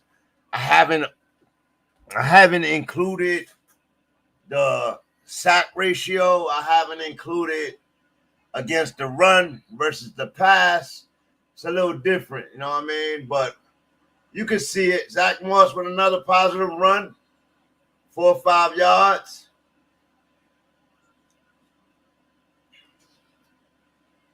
So I just do points for, points against, what's allowed overall defenses, like, you know what I mean? And I do overall offenses, and then I mesh them. Like I mesh them, see what the offense and the defense is doing, I haven't did ratios yet. Like, you know what I mean? So I'll probably wait till week 5 before I start going into that. That's why I bring out the best defenses after 2 weeks. This is only week 3. The numbers will go up this week, so I got to do that for this week. But I'll probably work on that tomorrow. You know, when I do fantasy, you know, I got to do rankings for fantasy. So, for Saturday's games and stuff, and I'm going to start trying to do that a little bit more because the guys only want to talk about either the guys they got on their team or starters. They're not talking about other relevant people. Like when you look at offenses, like let's take the Commanders for instance. Right now, Robinson Jr. is their lead back. They'll totally disrespect Eckler, but Eckler gets on the board at least once a week or gets close, and he puts good positive yardage in for this team. As you see, it's like an all-around good game for them. Basically for me, it's snacks. Sometimes a little too much. Basie. See what getting that ball. I have What's going on? I have that ball. Chilling, man. This ball here, I had bowling? 3 years. Yeah, I he was bowling alley. I can't throw here. Yeah, bro, I got so many I can't throw here. Yeah, man, I'm trying to get it in, man, and I'm not doing good. But I figured let me jump on the show because I see my guys are doing great. Oh my God, bro! I don't want to hear. City, bro. I don't want to hear no more of the Josh Allen disrespect. Whenever he feels like taking over a game, it's taking over. Dude, oh my God, they can't stop anything he's doing today. Like they just doing whatever they want, bro. What did I tell you? I told you once before. Patty and Joshy in a tier by themselves. No one. Yeah. No one. You see, no one.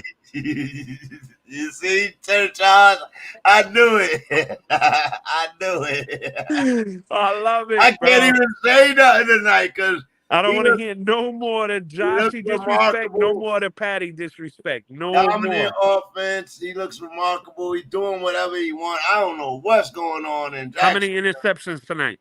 None. How many interceptions last game? None. Exactly. Pop-Out City is all that the rest of the league is going to see. Oh, my goodness. 3 passing touchdowns. Like, he's wilding, bro. He did. As a matter of fact, he even got 4. Like, you know what I mean? He had 41 before the half, and then he puts up another one. Like, it's crazy, bro. It's crazy. Basie. That was Bayshaw. I knew he couldn't be home because he would have been on here. The better game is Washington versus Bengals.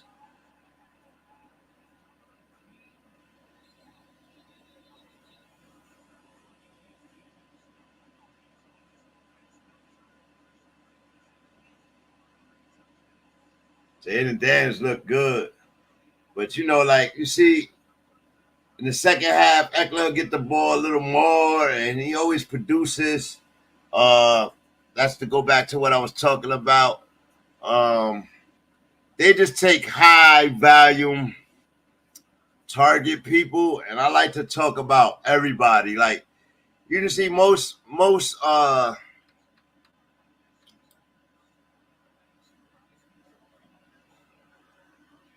platforms. All right, we're going into the half over here, 21-13 game. The Washington Commanders on top, having a better first half. Jayden Daniels, man, I think people look past them, and this team is a balanced team, and they playing really good. And the Bengals better get their stuff together, but they only down a touchdown or 8 points. We'll see what happens in the second half. You know, the Bengals, they don't pack it up that fast. They play a quick full 4 quarters. Let's see if the Commanders can keep the pressure up after the half. But you see, to get back to what I was saying, most panels on fantasy, they give you the top 45 at each position, or the top 35 at each position, right? So that's what I want to get more into, because you have injuries, right? So if your top 10 to 15 guys are, get injured or get in there, then you're moving down to the second tier. And in the second tier, from 20 to 30 or 18 to 30, those guys are relevant. And sometimes on BangnACES, you could get caught up in us not talking about those guys. And that's all I've been saying for the last couple of years. So I'm going to get into rating them, having my own rating for that. Just like I do the offenses and defenses. It's just the right thing to do. But when it comes to our guys, our leagues are so competitive, these guys don't think about those guys. They're talking about the top 15 at every position. So, you know what I mean? And that's okay. That's okay. But I think those are the obvious. Those are the obvious players. So, you know what I mean? Right now, Derek Carr he probably on somebody's team now, but he was playing great.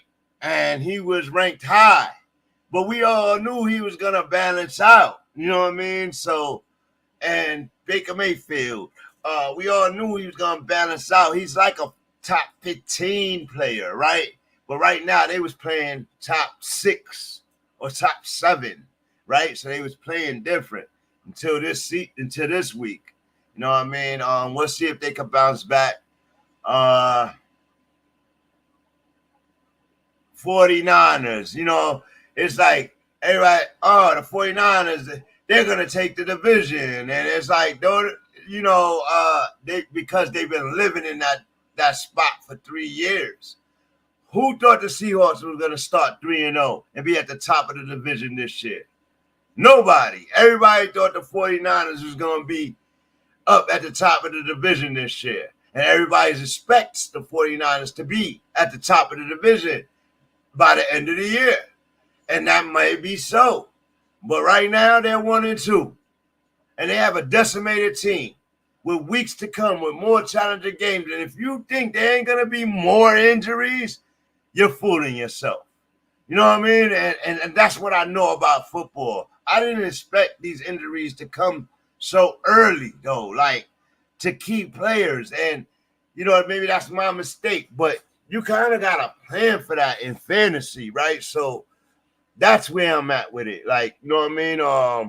The Vikings. Who thought the Vikings would be at the top of the division? You know what I heard? I ain't hear nobody talking about the Vikings. I heard everybody talk about the Lions and the Bears of all teams. For the whole offseason, the Lions are going to run the division and the Bears. And then we'll see what Jordan Love does, right? Nobody thought Jordan Love was going to get hurt. And, you know what I mean? Everybody had the Bears. Oh, yeah, they're going to be up there to challenge the Lions, but they'll be under the Lions. And right now, the Lions are not at the top of their division. Then the AFC North. Everybody thought the Ravens or the Bengals would be at the top of the AFC North, right? So nobody talked about Steeler players. Nobody talked about they're not that good. Even Have comes in week after week, and he said, they're gonna get exposed. They don't have no offense, but like they're not gonna get better week after week. Like they haven't been playing good enough offense to win these games, and that's just not true. You know what I mean? It's not true. They play just good enough offense to win games. Dude, they've been winning with Kenny Pickett for 2-3 seasons. And he was trash to me. Ever since he came in the league, he was trash. But every series, he could get 1 or 2 throws off that are long to Deontay Johnson or to Pickens. Pickens to Pickens. You know what I mean? So he was trash, and they was winning. You understand what I'm saying? So I didn't see it that way. People put the Browns in front of the Steelers. Right now, the Steelers at 3-0, undefeated, with a number 1 defense, Well, number 2, at least, because the Vikings are serious when it comes to defense. The Ravens, they've been struggling year after year with losing games late. You know what I mean? But I've had Lamar for 3 or 4 seasons, right? But in those 3 or 4 seasons, he hasn't been dominant with throwing the ball. His number 1 receiver was Mark Andrews. But that's only one guy. So you don't think after 3 years, they're going to start converging on Mark Andrews, who's getting older, who's been injured year after year? Like, you don't think that? Like, so his income's likely. Like, nobody had likely. He was on the waiver wire the first week. And even after the first week, he was on some waiver wires. Not ours, of course. Somebody picked him up right away. But he was on a lot of waiver wires, right? So that's what I'm talking about. Like, those things. The Bengals. Everybody knows to go grab T. Higgins and Jamar Chase. Nobody's talking about Lovias or whatever his name is, the third string back. After Boyd leaves, Cover Joe Show used Boyd in the slot as a distraction. Every time those edge men, he used to use Boyd a lot. So Lovias is going to get the Boyd targets, right? And he's been getting those targets. And with the injuries to the wide receiver position through the first 3 weeks and Jamar Chase's contract negotiation battle and sitting out the whole offseason, Lovias is probably the most with the chemistry with Joe Burrow, who's coming back from injury. So, no, he's on the waiver wire right now, Lovias. Like, you understand what I'm saying? So, he ain't doing nothing in this game so far, but he's been producing every week. He gets a touchdown every week. So, those players are the guys I'm talking about. The Chiefs, they change their roster up every year. You know what I mean? They change their roster up every year when it comes to, like, receivers. The main guys stay the same. Kelsey, we know. But look, Kelsey is struggling right now. So what about Watson? I see Watson getting a lot more targets with a lot more distance. Nobody's talking about him. You know, I see Pacheco running the ball hard. All everybody talked about was Pacheco. Now he's hurt. Now people want to wait to see what's next. But just know the Andy Reid offense is not going to change. It's not going to lean on Patty Mahomes. He's going to help Patty Mahomes, and he's going to keep to his offense. So in comes the next guy. And who's the next guy? Next week, it'll probably be Kareem Hunt. But this week, it was Carson Steele, who did a really fair job, over 70 yards rushing yesterday. Didn't get a touch, but he should be stashed on your rosters. Chargers. Everybody knows Justin Herbert, but they lost some wide receivers last year. They're 2 top main guys. So everybody say, oh, but who's, they got Tad McConkey, they got the Quentin Johnson guy, but nobody knew how that offense was going to run. But think Harbaugh. You got a brother Harbaugh in the league that runs the ball all the time. It's the family secret. It's the family way of coaching. Like, so in comes Harbaugh. In goes to the Chargers. And look, Justin Herbert is taking a hit, passing the ball only 20 times a game. And they're running the hell out of the ball. So if you were smart, you would have went and got that running back and the backup. Right? If you watched Michigan in college last year, that's what Harbaugh did. He ran the ball. Blake Corum was his guy. And that guy did great in college numbers last year, right? But he has Herbert. So don't go to sleep, because Herbert is one of those guys, right? So as he builds that culture of running and physicality over there, he'll start opening the playbook more. Herbert will find the receiver that he likes the most out of the new guys. So that's still being figured out. You have Josh Palmer, who's been hurt. So McConkey and Quentin Johnson getting got attention, and they move in front of Josh Palmer. I would have thought Josh Palmer would have been the number one. And I made that mistake. But I did go get McConkey in the league. I did have Quentin Johnson, and I let him go after week 1 because I needed a roster spot. And those end up being a mistake by week 3, right? But it's all like Have said, it comes down to volume. Then that's another thing you have to check. You got to check who's getting the value, right?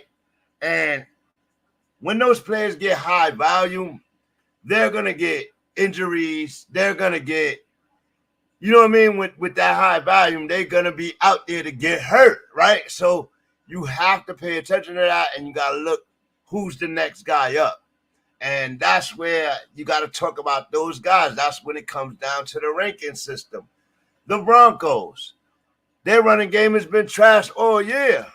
But yesterday, their running game looked decent. Maybe they only got 1 touchdown, but they were running the heck out of the ball. And Bo Nix is getting better. As that running game opens up, that Bo Nix starts looking better and better. You know what I mean? I could see him passing for 300-yard games. If you've seen him in college, you know he has the capability, the arm to do so. You know what I mean? Raiders. I talked about this a little earlier. Their running back becomes the head running back this year. And if you know the Raiders, who are under Antonio Pierce, they're going to ground and pound, play great defense, right? I expected that running back, Zamir White, to be the head running back and to really take over for where Jacobs left out, right? But he's not that good, and I picked him. So now he drops in the rankings. He drops in the starter rankings. And you could, one of those lower guys, those second-tier guys, comes up above him. And I ain't talking about just for the Raiders when it comes to fantasy. Like, you know what I mean? So that's really, he's been really embarrassing, a really abysmal showing as a running back over there, at least for fantasy sakes. He may be good for their system and how they want to do it. But it looks like they want to throw the ball a lot under Antonio Pierce. So they go and get Gardner Minshew. Nobody picked up Gardner Minshew, but Minshew has been consistent for the last 3 or 4 years, and I think that was a smart pickup for them. I didn't pick him up fantasy-wise, and he struggled this week. Who else?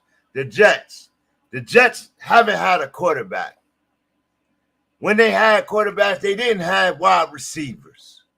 Now they got a wide receiver. They got a couple wide receivers. You know what I mean? And they got a healthy Aaron Rodgers. That team and offense is going to blow through the roof soon. Like, I think all their receivers should be on somebody's stash bench, right? And play them accordingly. You know what I mean? Dolphins, everybody ran out and got Tyreek Hill, Waddle. You had, in the beginning of the year, you had Tua. So you already know what that offense looked like from a year ago. It's a no-brainer to go get these guys, right? But the minute Tua got hurt, everything changes. And though they're number 1 and number 2 wide receivers and their positions won't change, that next quarterback matters. And if he can't get the 3-step drop in, then those guys are going to suffer. So they automatically drop in my rankings. They automatically drop no matter how good they are. They automatically drop. There's guys that at the 15 to 25 position that I would take over those guys right now. And that's what we were arguing yesterday.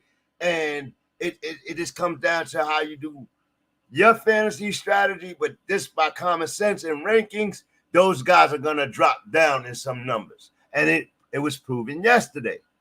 You know what I mean? The Patriots. Yeah, a new squad, a bad squad, whatever. Like, they still got to play 48 minutes. Somebody got to get the touches. Somebody got to get the opportunities. So they don't go all the way down to 35 ranking just because you perceive them to be a bad squad. They're 1-2 right now, but guess what? Stevenson is like a top 10 back. You understand what I'm saying? Because of his value. You understand what I'm saying? So that's all I'll be saying. And they're going to have to throw the ball to someone. And they drafted a rookie first round, Jalen Polk. And they don't really got other receivers, but they're going to be throwing the ball. And then they went and got Antonio Gibson, who was on our Commanders last year, who did really decent. So he jumps up the list. Like, you know what I mean? If he's going to be incorporated into their system. And then we see in 3 weeks, he's sharing the ball with Stevenson, and he catches the ball out the backfield and all that. So he actually runs up the list a little bit. He's around 22 to 25, around there. You know what I mean? So that's all I'll be saying. So, we have to. And then you got the Colts, and you got the Jaguars, who's playing really bad right now. And I picked up ATN. I thought ATN was going to be a top 10 back. He's no longer a top 10 back. He's dropping down to 18 to 25, around that area. Like, you understand what I'm saying? So it's like, I might even take the Titans back before I take the Jaguar back if I was redrafting today.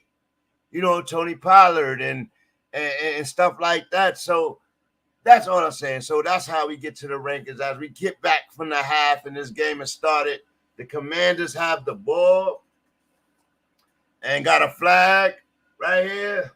Jayden Daniels looking like he want to run the ball.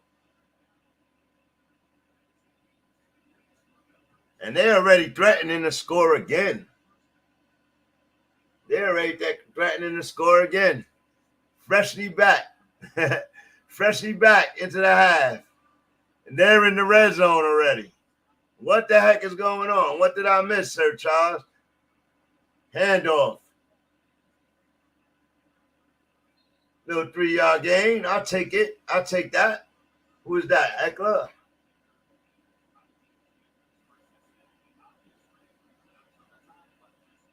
Second and 7.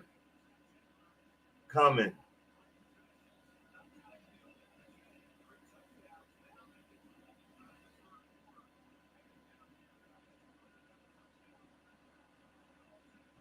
$11:22 on the clock. Second and 7. On the 10-yard line. Red zone entry. Right on the doorsteps. Can the Bengals stop the Commanders, or will they just dominate this and get it in right out of the half? 3-step drop. Jayden Daniels. Fakes a run. Throws the ball. Completes on the 1-yard line. But he does get a first down. Doesn't get in the end zone, but does get a first down. First and goal. He faked like he was going to run. Oh, man. He was in the end zone. He just stepped out the line when he caught that ball. Another run. And Robinson gets in. That's a touchdown if you ask me. Yo, come on, man. That's a touchdown. Stop playing. Why y'all got to think about it so much, man? He faked the run. He thought about running, and then he waits, and he throws to Noah Brown, who goes down on the 1. And then they hand off to Robinson. If you ask me, a replay would show that he got in, but they say he's down on the 1. Come on, Robinson. Let's see if Jayden Daniels runs this in.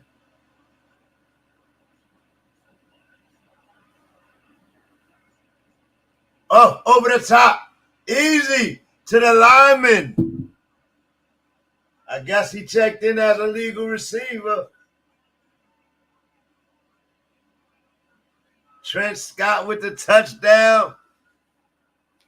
Jayden Daniels runs a rollout pass to the lineman. That's crazy.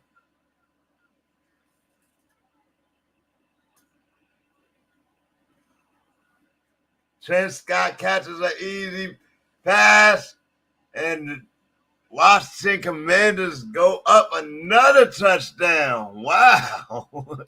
That's impressive, man. This kid looked fine to me, bro. He looked fine to me, bro. He got them rolling on all gears right now. And in fact, let me go look to see if Jayden Daniels on anybody's team.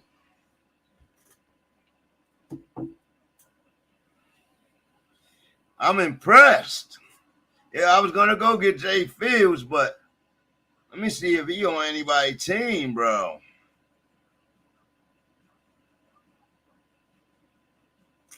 I got A-Rod right there.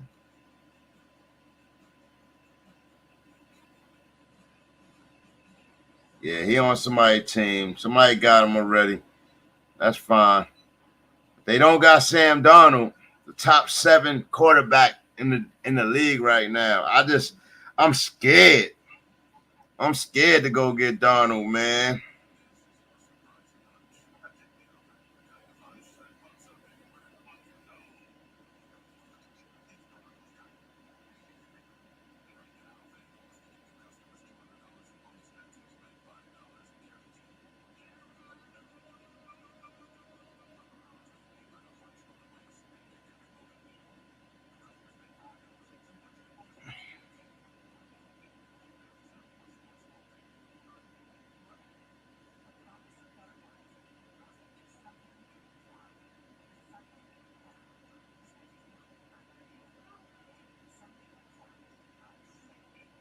Yup.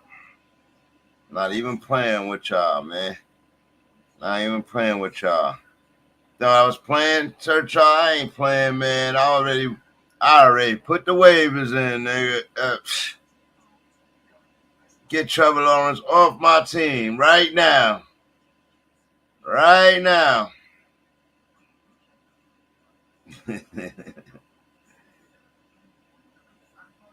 Trevor Lawrence off my team, bro.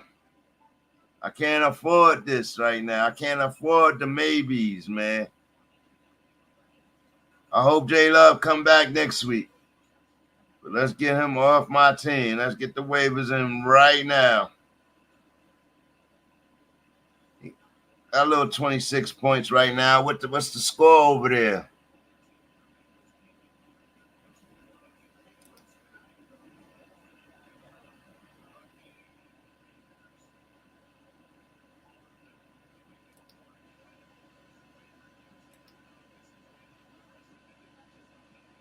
Yeah, I'm totally impressed with Jayden Daniels.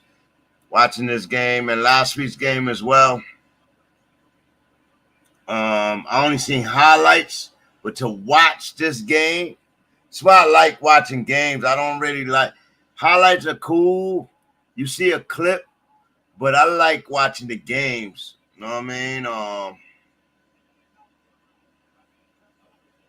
37-10. Come on, bro. That is ridiculous, bro. That is ridiculous, man. They in the fourth quarter over there.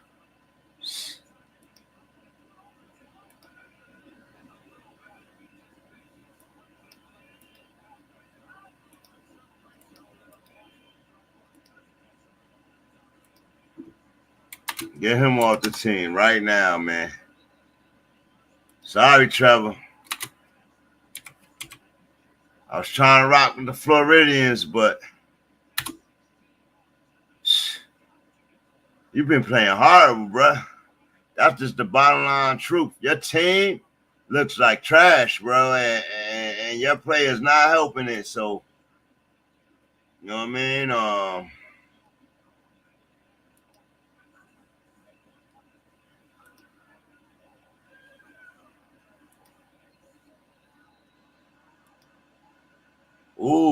Cup of Joe show has his work cut out for him. That Bengals defense, man, that's who to blame for this right here. Cup of Joe show been playing fine, but the defense ain't been able to stop the rook. The run game or the rook. Like, great play call going on as Joe Burrow gets sacked here again. Oh, man.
even go with Kirk Cousins over some of these guys. Like,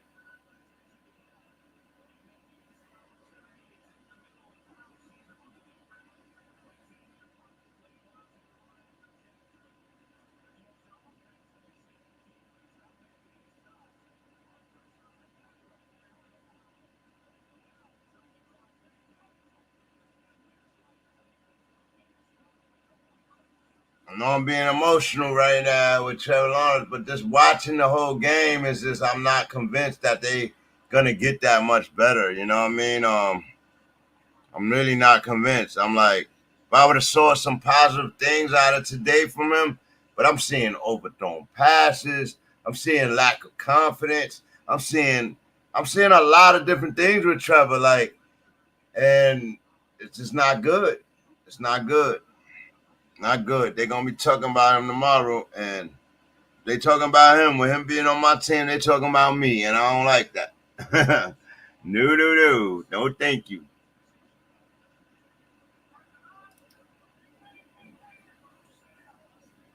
He just playing horrible, bro. Like, and you know, when you go up against a fellow gunner like Joe Burrow or Josh Allen, or and you look that much bad, like, you know what I mean? You look that bad, it look like you don't know what to do, like, with the team. You can't even be a leader. I'm looking for leadership, right? Even if you're losing, I need you talking to your guys. I need to see you getting in chemistry, at least getting with at least one player. And he ain't doing none of that. He just soaking, all of that on the sidelines. I really don't like to see that right there. He needs to do some things and get his confidence back and all of that. And I don't have time as a fantasy owner. I don't have time for him to get his confidence back. I need to make my moves now. I'm taking L's now. Like, you know what I mean? No. Get off my team. Get off.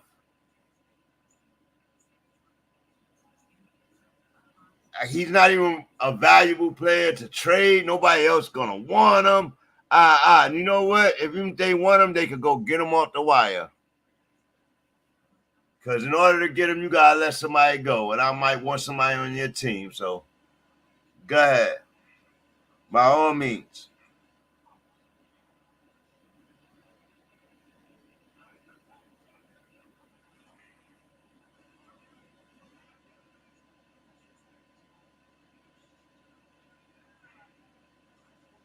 ATN not running the ball well.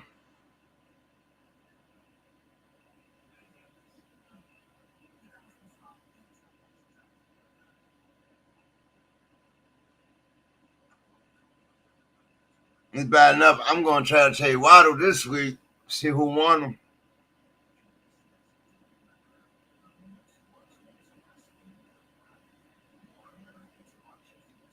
Package Waddle with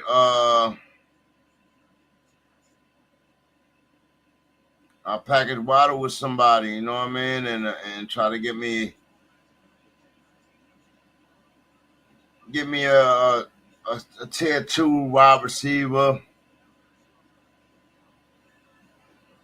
They ain't gonna give me nobody that's super good, but they'll give me a tier 2 guy, and I'll make it work.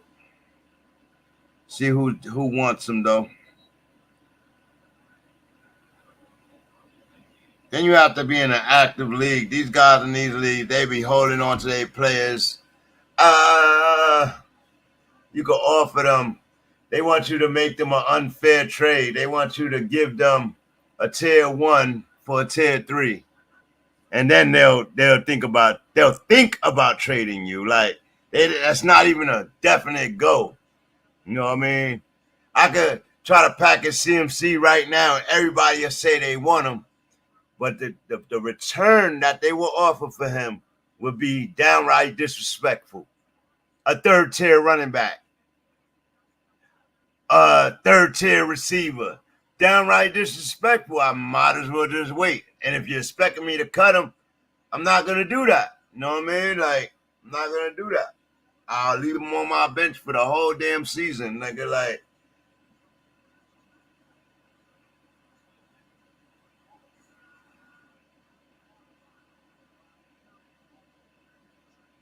And believe you, I thought about trading CMC as soon as he got hurt because I didn't even want him in the first place. I only took him because he was the consensus #1 pick, but I did not want him from the beginning of the season. And I only took him because everybody was like, oh, and then I'm like, if he ends up being just 70%, he's going to make somebody else crazy. You know what I mean? And let me take him, and he'll be a good trading piece. I didn't expect him to be injured. He didn't even get on the field, bro. Like, so now I just leave him there, but there's no replacing him. Like, unless you had Saquon Barkley, and if you took CMC, you wasn't getting Saquon Barkley. By the time it came back around, that top guys were gone. Like, you know what I mean? So,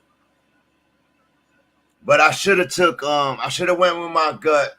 Who was I gonna take first? I was gonna take Brees or Amon-Ra, but Amon-Ra ended up hurt early this season. As Chase Brown gets around, gets close to the red zone, first down, third quarter, 5 minutes on the clock. Cup of Joe showing them they gotta score. They're getting blown out. They're about to get stepped on. They're about to be stepped on. They got to get in the end zone here. 3 points is not enough.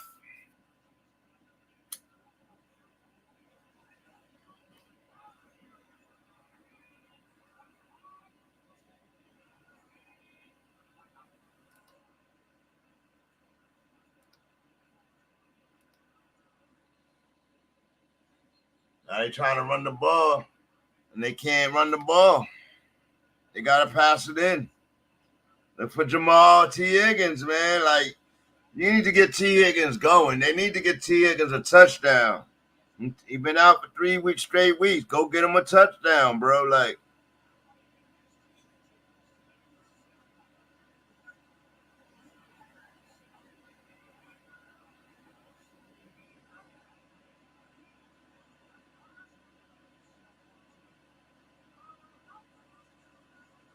two-step drop, short pass to Jamar Chase, gets inside the 5.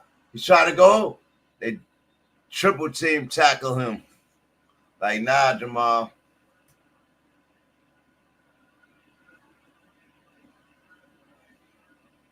So he's down on a 3 or 4 yard line. 6 targets, 5 receptions, 87 yards and a touch. He giving you your fantasy expectation for the week. He would have got in there. That would have been over expectation. All right. 3rd and goal. I form.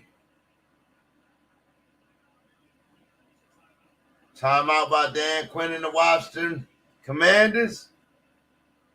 Every time he know Joe Burrow about to exploit his ass. Like, wait, hold on. They ain't ready. Get the right personnel in there.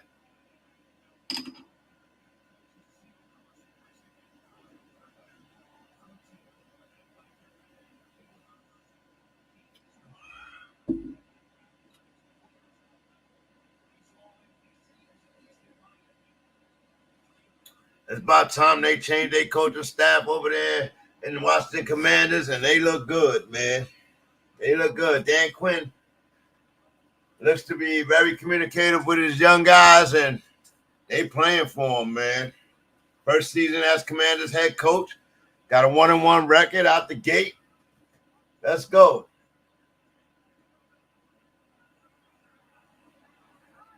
It's a whole new regime over there in Washington, boy. Started from the front office down. Burrow. Who's that? Out of bounds? You sure that's out of bounds? T. Higgins? 1. Oh, he only got 1 foot. Wait, hold on. 1. Yeah, his arm is out of bounds. That was it. That was the T. Higgins touch. Joe Burrow threw that a little bit too high.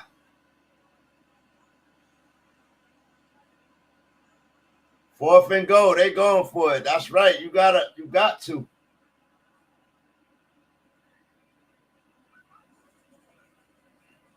Play action. Touchdown. What I just said. Now, what I was just saying. Every week, who scores a touchdown? Every week, who scores a touchdown every week? If it ain't Chase, if it ain't Higgins, it's Lecevis, right? And then I just say that. Like, come on, bro. I pay attention to how teams are running. They join. He just got a Tyler Boyd target right there. A short route. Boom. A little drag. Touchdown. Easy touchdown. Receivers with the touchdown. Bengals score and get on the board and now they're down 1 score game. Made it a 1 score game. Now the defense has to come out and stop them. Oh man, 4 start. Yep, 4 start. Bring it back.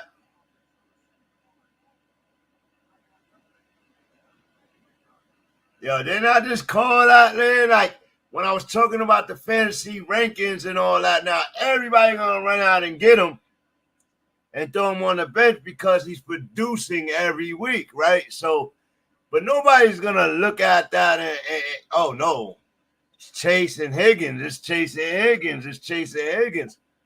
But when that defense buckle down on those 2 guys, it's that slot route. And you're talking about Cup of Joe show here. He's gonna find the open guy. Like, good touchdown for the Bengals. Let's change the score up.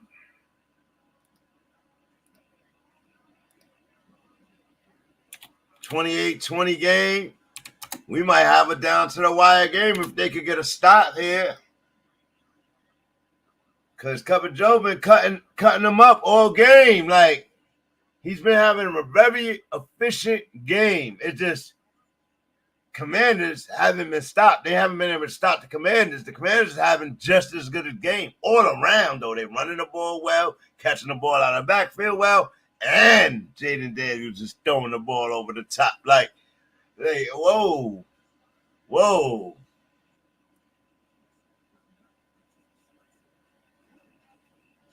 I should have knew Jayden Daniels wasn't going to be on the list because it's a Monday night play. So somebody went and got him. Somebody got him playing tonight.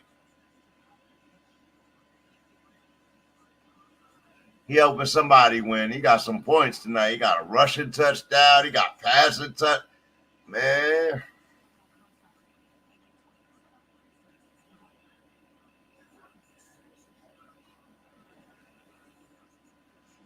Bills still 37-10 game. It looked like Jaguars checked out. They ain't trying to score no more. Let me find out.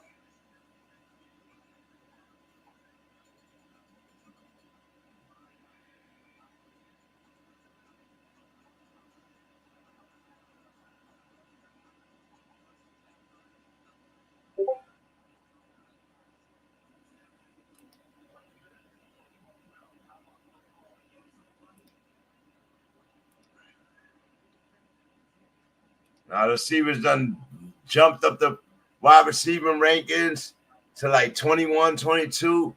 He probably even went up to like 18. Let me see where he ranked that, man.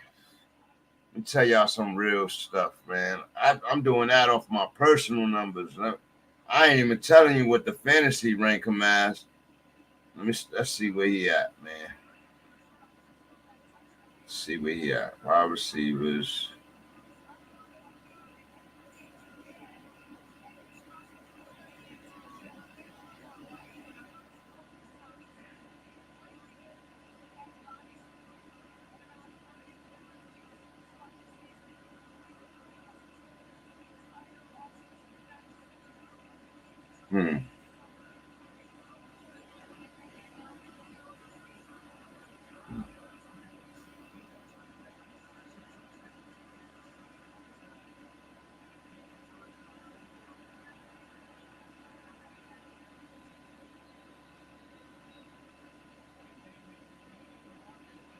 Is that Lecevis? Is it Lecevis?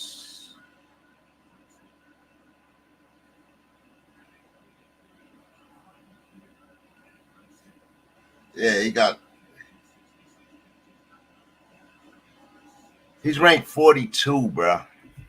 42 in fantasy.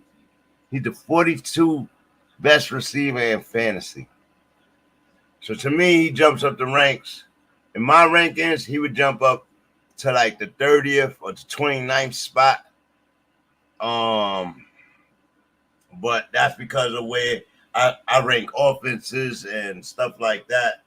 I'm sure they do too, because they're counting other slot backs and all of that. Like I don't have all of that like in here in my mind. Like I would have to look at who they have over him, but I'm sure there's people that they have over him. I'm sure there's people that they have over him that I wouldn't take. You know what I mean? I wouldn't rank over him. 42 though, man. Wow, that's crazy. He's up there with to me, he's up there with Quentin Johnston and Quentin Johnston probably higher than him because he get more volume. He's up there with like Naylor. And Naylor's the 34th guy. He definitely under Naylor, but he's up there with him. Like, you know what I mean? Shit, Amari Cooper, the way he's been playing, he's ranked the 95th receiver. Nah, that can't be right. That can't be right.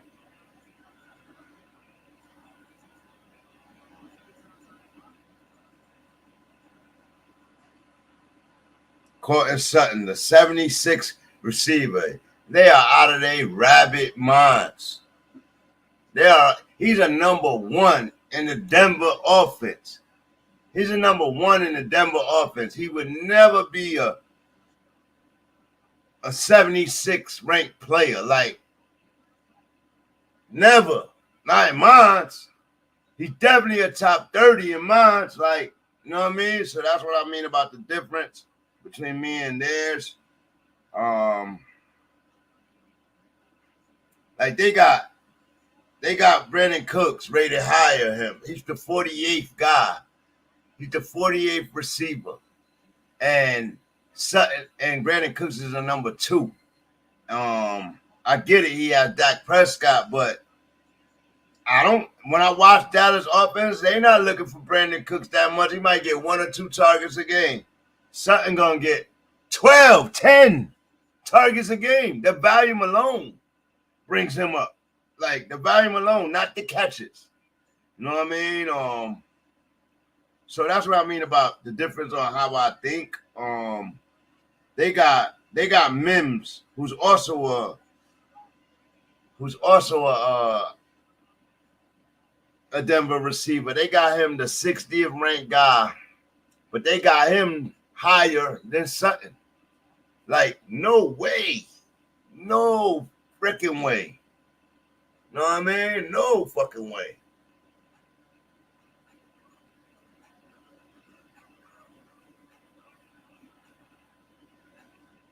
And Bo Nix getting better.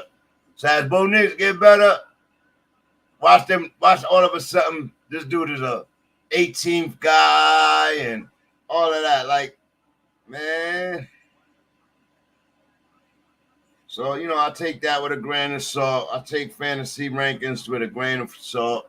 I got my own set of rankings in my mind on how I would do things. And that may differ between me and the guys. And that's okay. You know what I mean? That's why I argue how I argue.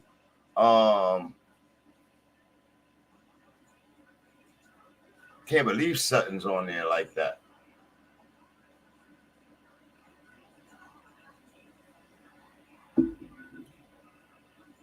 This game is almost over, bro. This game is going into the 4th quarter, I believe, and if not, they're ready. And the Bills game is 6:36 in the game. left.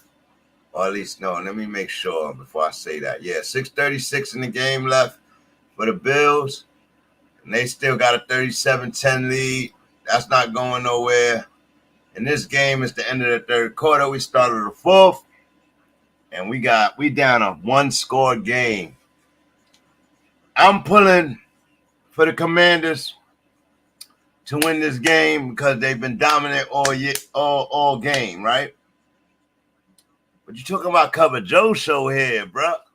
He got to learn how to win late, just like Lamar has to learn how to win late in that AFC North. When they go up against Patty or Josh Allen, they got to win these games late. So this is a perfect practice game for Bengals to get it together. Make a defensive play, let Cover Joe show come down, tie this game, and then it's anybody's game. You know what I mean? So we'll see what happens after that. But that's what I'm looking for to happen here.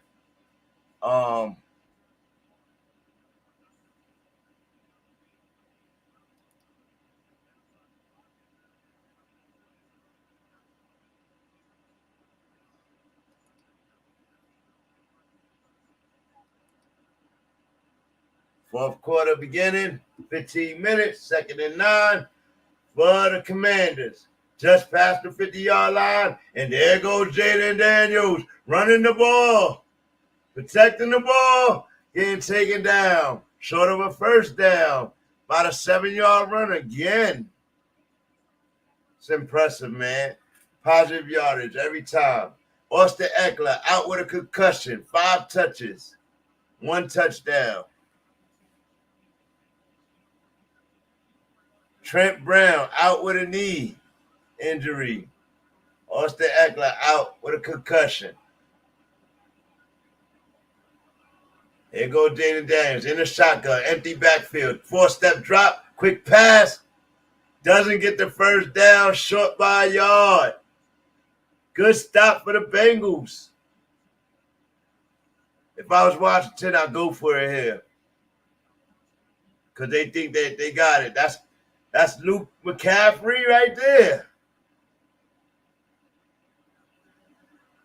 Let me tell y'all a secret, man. I got a family member that works with CMC in his rehabilitation, and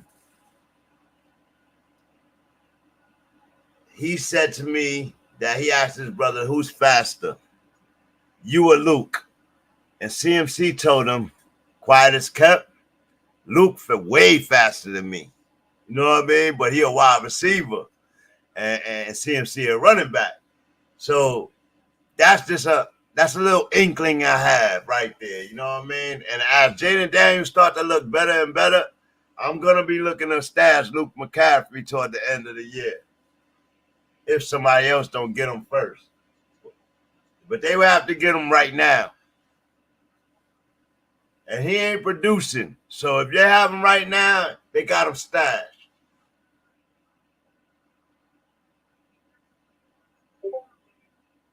We got to win some more games, though, before I even think about doing that. Like, you know what I mean? So, here we go. They go for it on a 4th down. 4th and 1 coming.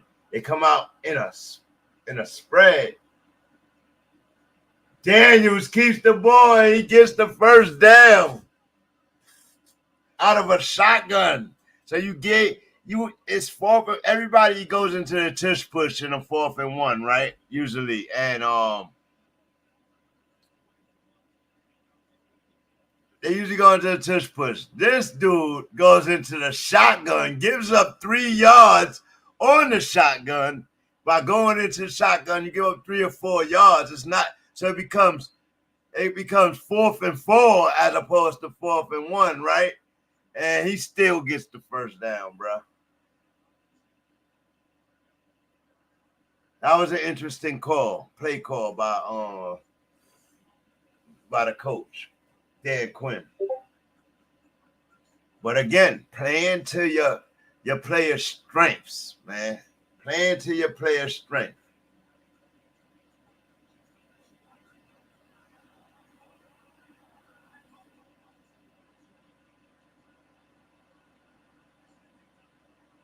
In the shotgun again. Screen pass. Robinson gets a pass. 4-yard gain. Third down coming. 3rd and 3.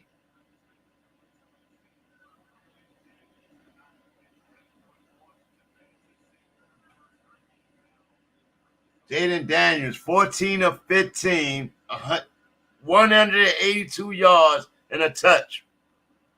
And he got almost 100 rushing yards. He got like 60. But still, he's playing great. 1 incomplete pass. Don't tell me this kid can't be. He ain't one of the highest quarterbacks. He got good IQ, bro. 4-step drop. Over the top to the end zone, out of bounds. Football player runs right into the cameraman, dives into them. They better have been taking pictures the whole time. He was coming. McLaurin looking for it, trying to track it. Boom.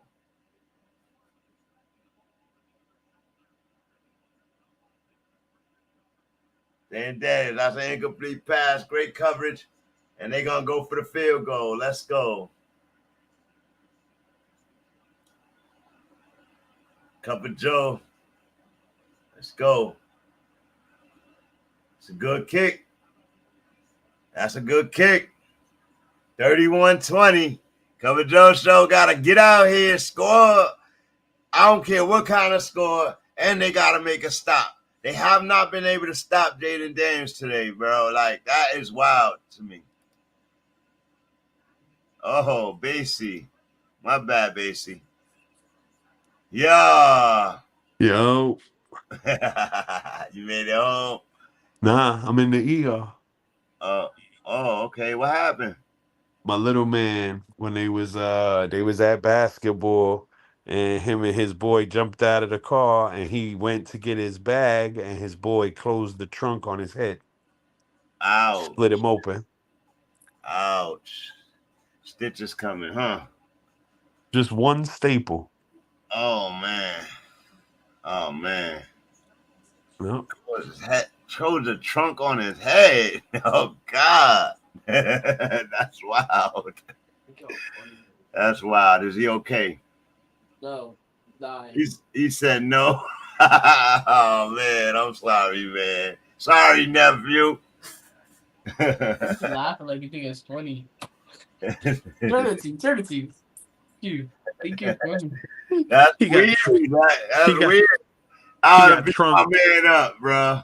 Nah, but you know trunked. The funny thing is, I got a trunk that doesn't have I'm a champion. It doesn't have the air thing that holds it up.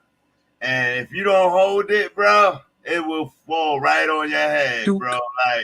And it caught my daughter, it caught my son, and it caught me.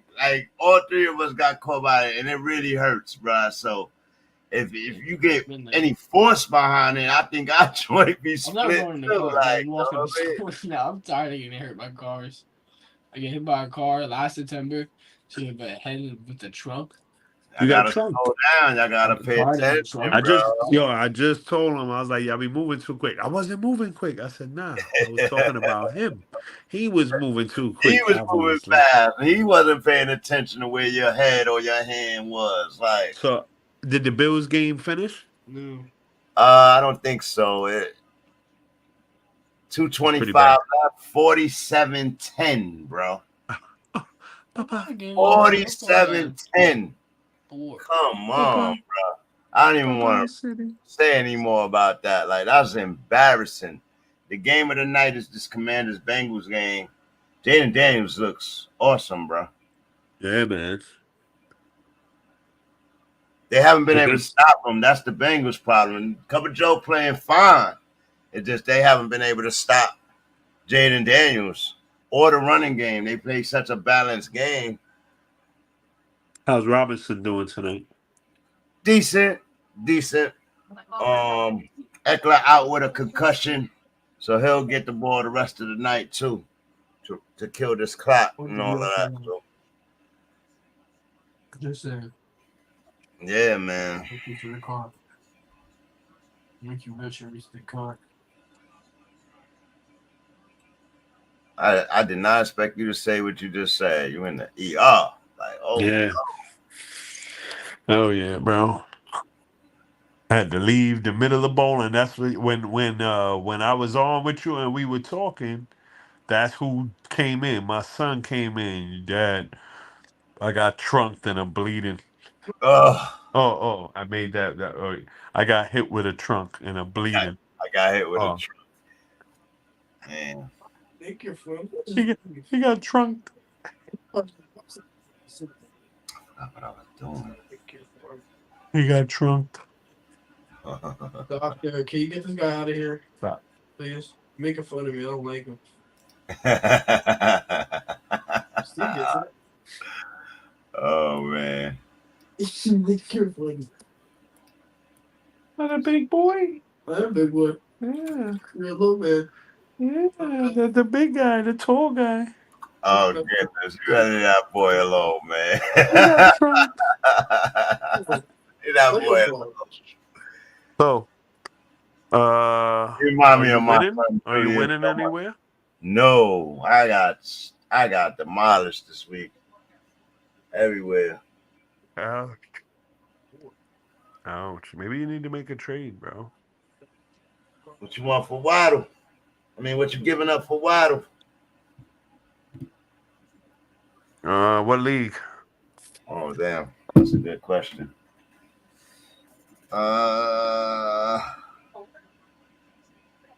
Let's see. They're gonna say we colluding, but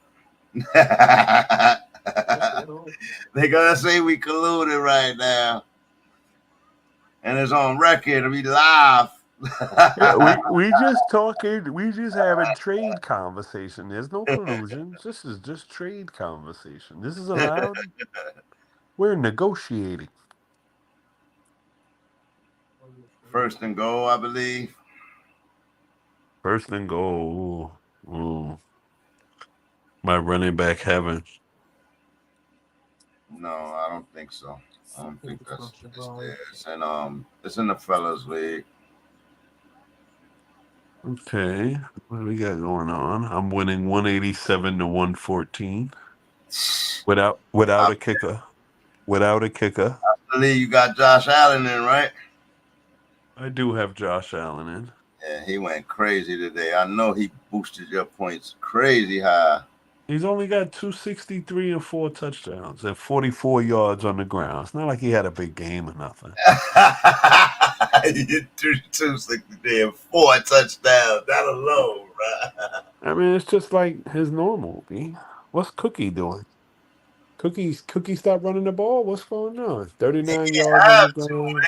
I mean, I'm sure he did something, but he ain't really. Well, they just put him. They put him to the bench because he was destroying. Yeah, T. Higgins, you could tell he been missing. He had 2 chances for touchdowns today, and one is out of bounds, and he drops the other one. Like it looked like a little contact. They wanted the pass interference, but they're not going to get it. Welcome back, T. Higgins. Where you at in this league? Let me see. I give you Christian Watson for him. Oh no. Let's see. Let me think about that one. That's not that bad. Christian Watson in first and goal. I think that's fair. I mean, they both potentials. We don't know what either one of them is going to do. That's not the right league. We were in the fellas league. Oh, the fellas league. Okay. That's the team you got. What we got going on over there? Whoa, Yeah. Deliciousness. Whoa. Want to give up Tank Deli? No, we don't want to give up Tank Dell. You wish. Okay. You wish. What about Ronald Tunze? Oh, you ain't never. Come on, man. All right. Come on. How about I don't want downs. Then that goes to your running backs after that, and I know you ain't giving up none of those. I'll give you Baker. I'll give you Baker. Oh my goodness. He became, bro. He's cooking. What you want? You want It's hard, man. Come on, man. Do you see the rest of that team, bro? T. Higgins, D. Hop, Yeah, Roma I ain't asked on none of Dunze, them. I ain't asked on none of them. Nick Chubb. My bench is everybody else's starters, bro. I mean, think about it. If I started this team, I might have won. Baker Mayfield, Jerome Ford, Jahmyr Gibbs, T. Higgins, D. Hop, and Roma Dunze with Sam Laporta. I would have won with that team too. Wow. That's my bench. I'm telling you, it's Waddle, bro. I know it is. But they scary without a QB. And how long is it gonna be like that, bro? That could be a whole I season told you long of misery. they need to go get Russ. Russ better than the guy the guys they got right now. And he cheap. They won't really have to pay him. Like, no man. At least for the rest of the year. I think Russ with McDaniels would be sick. Like,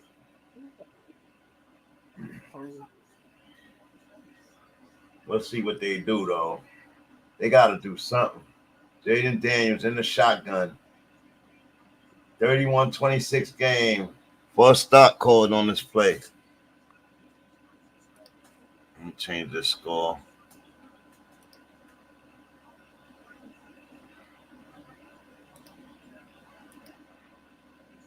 They have to make a stop here.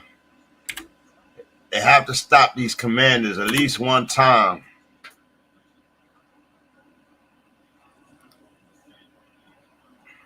$47-10 Bills. That's ridiculous, bro. That is ridiculous. They are gonna be raved about tomorrow, bro. Jaguars gonna get tore up. Do we have a fumble here? They got a fumble, and the Commanders get back on top of it, though. Good hit. What's going on with the Bengals, man? Oh, Commanders. You know what? I see it now. It ain't their offense, it's their defense. They're not stopping shit. Like, just got the rook passing, running. They can't stop nothing. Another first down for Jayden Daniels. And he is airing the ball out today. So he had one incomplete pass going into the fourth quarter, bro. One. Wow. I had him on my team for a little while, but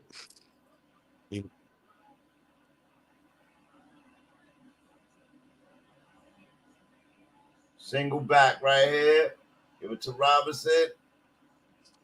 Hand off to Robinson. Positive yardage. 5-6 yard gain. That's what I'm talking about.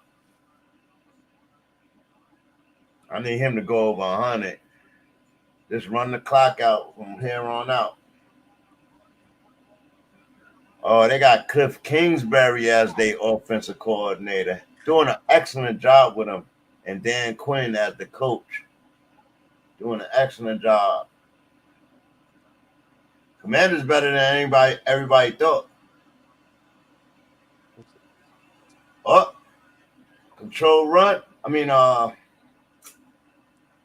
Quarterback design run or out of bounds.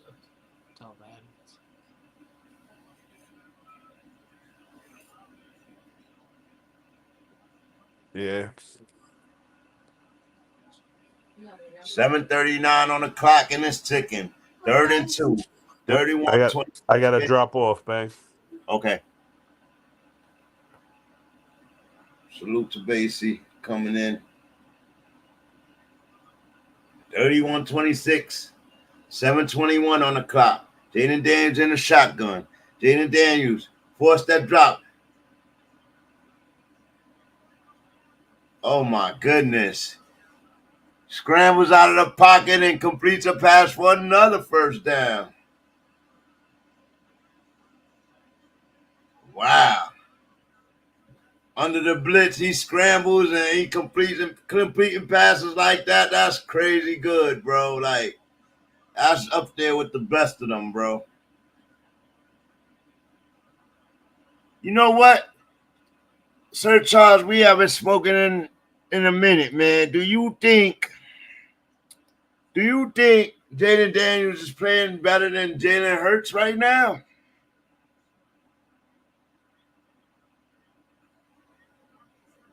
Or about even? I see him playing more efficient than Jalen Hurts right now.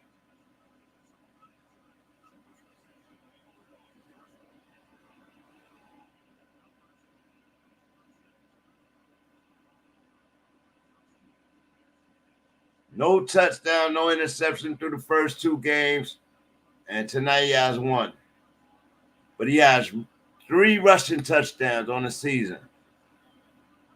So Jalen Hurts might be playing better than him when it comes down to points on the board. Sack! Jayden Daniels sack! Who's that? Hendrickson? Hendrickson gets to him. About time. 6:23 on the clock, ticking away.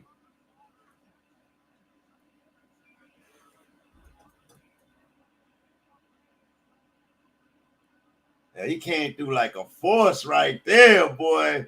I've been looking for that all night. Empty backfield. Shotgun. Jayden Daniels looking not intimidated. Quick pass. Oh, gets a screenplay and a big hit on number 7. Who is that? He got like a 5-yard gain, though. Number 2. Who is that? Oh, God. He got rocked, bro. But he kept the ball. 3rd and 13.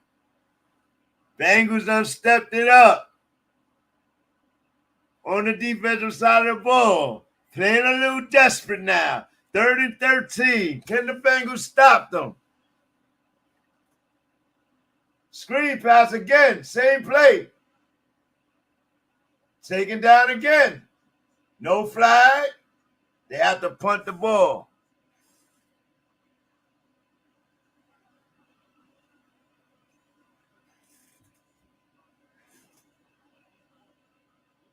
Fourth and 4.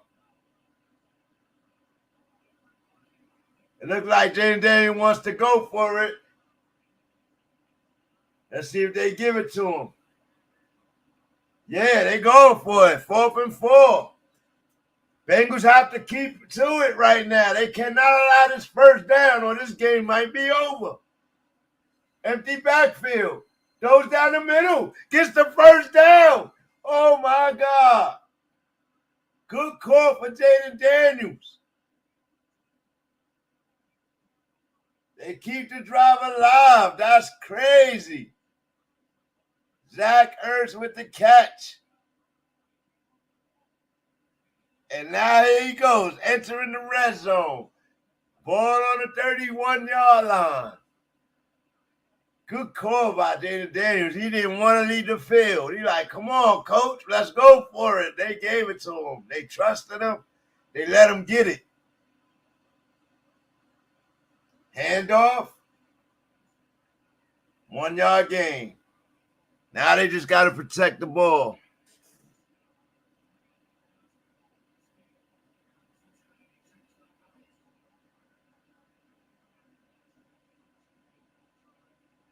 .324 on the clock. It's ticking, though. It's ticking away. 2nd and 9. Jayden Daniels looking very, very confident in himself right now. 10 plays for 41 yards. But that last first down was the biggest play of this drive. Jayden Daniels in the shotgun again. Another handoff. Stopped. 1-yard gain. Robinson getting up slow.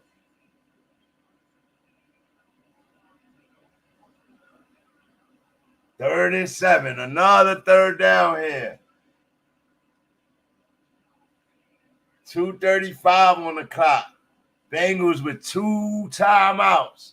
They're going to let Washington letting the clock run. Washington with 1 timeout. Bengals have to make a stop to give Joe Burrow a chance here.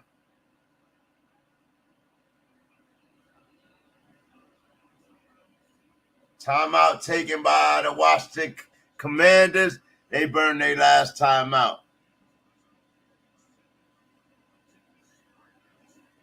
3rd and 7. Yeah, you got to make a first down play here. I don't know what they're going to call, but they might just settle for the field goal. A field goal will make it a 2-possession game, I believe.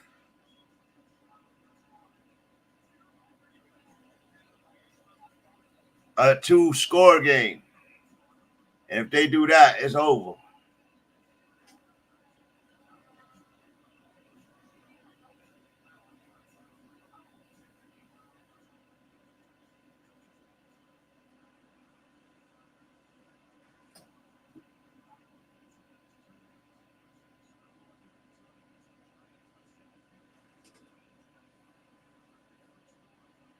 Yeah, man, I agree, man. I agree.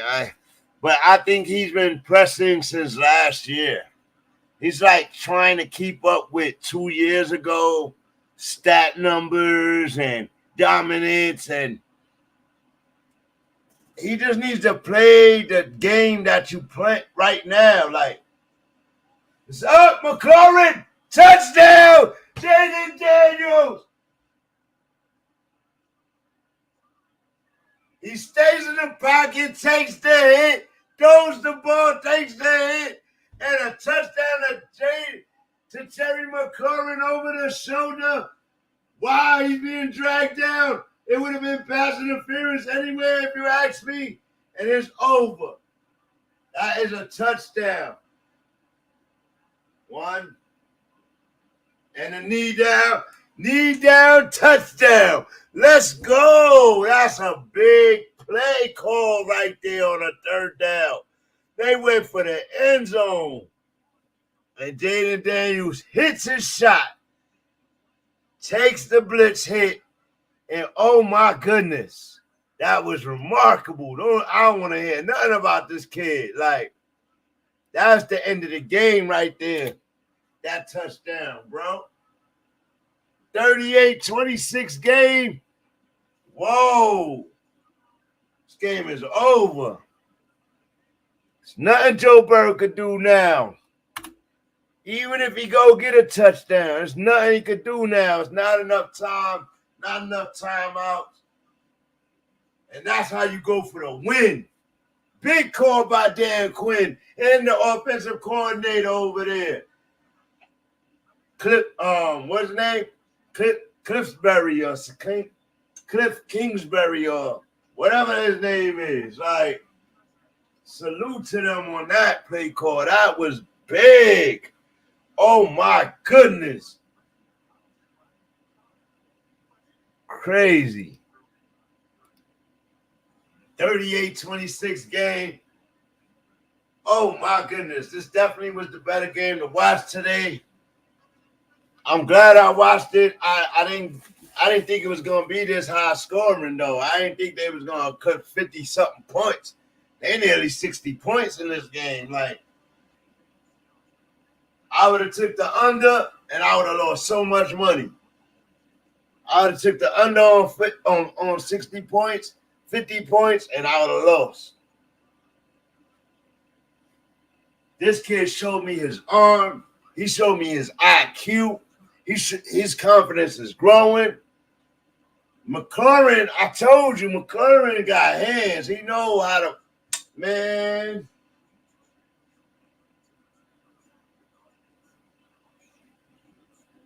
He looking over his shoulder like, nice catch. Nice freaking catch, bro. That was insane right there. He got 2 of them today. McLaurin just went up the fantasy boards, got somebody over. Wow.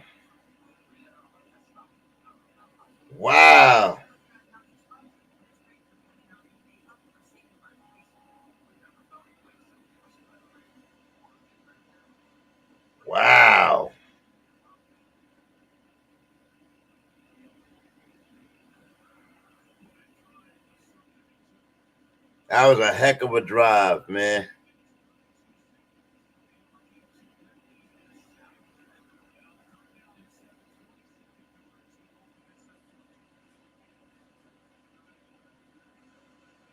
.210 on the clock. There's nothing they could do unless they come out and throw a bomb right now. Like,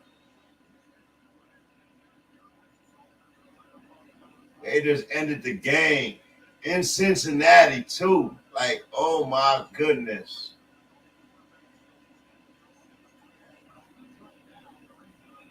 McLaurin is hype right now on the sidelines, bro.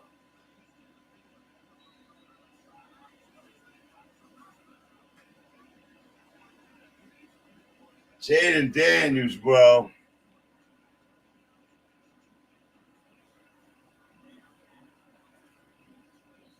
Yeah.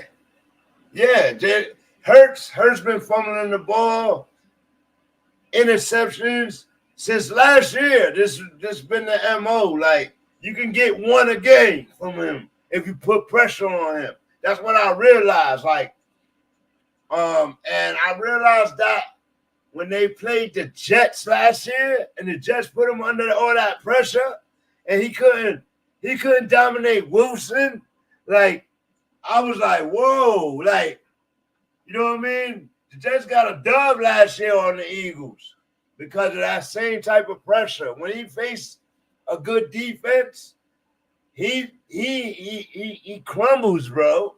He crumbles. Like, you know what I mean? I watched them fumble snaps when they play good defense. I watched them throw two interceptions.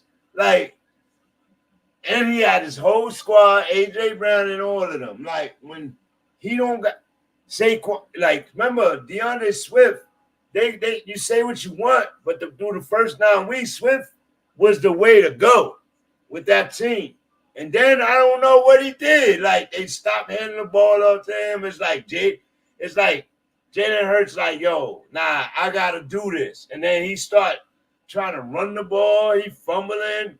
He doing all kind of crazy stuff. Like, the Eagles got real lucky in a few games last year. They may have not made the playoffs. Like, you know what I mean? But they get beat early in the playoff season. And while we talking about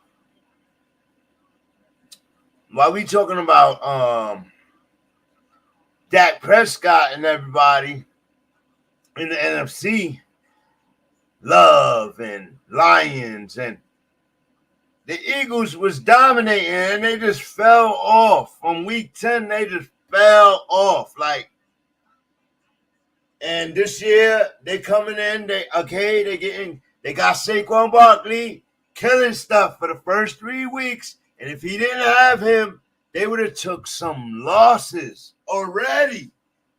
But they got Saquon Barkley, and Barkley is tired of losing. Barkley put up big games for the Giants and lost. He tired of losing. So he on a good enough team, and he gonna carry the Eagles as far as they want. And last week, he tried to rely on Barkley, and Barkley made a mistake, and that's gonna happen. But he had played a dominant game. So for him to take the flack that he took last week through the media for Jayden Hurts is crazy.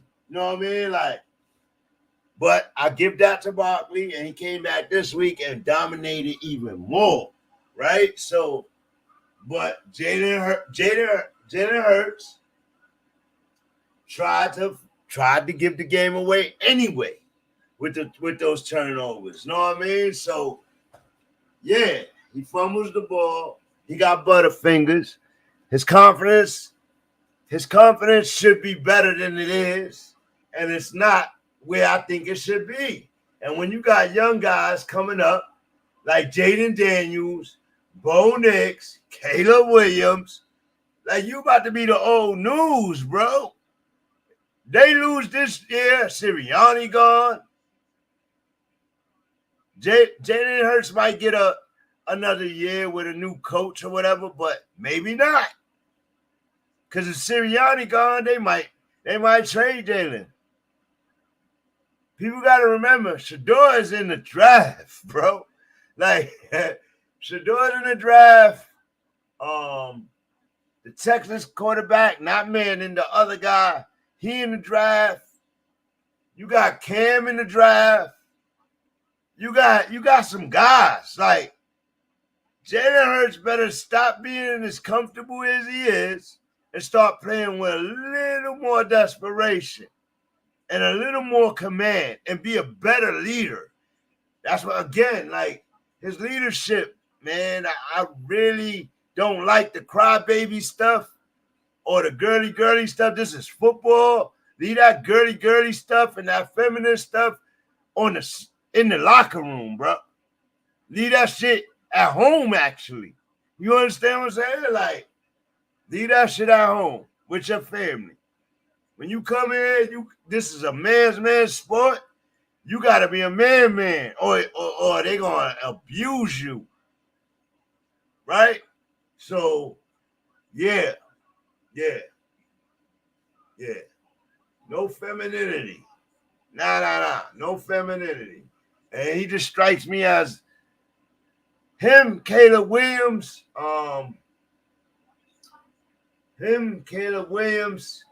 Who else? There's a few. Tua tags.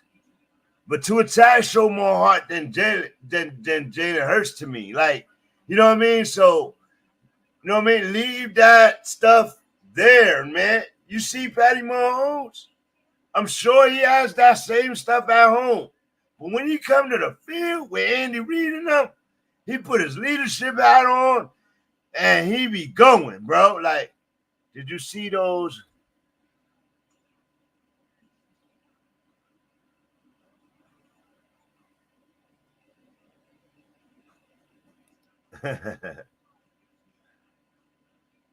Bryce Jones should get traded.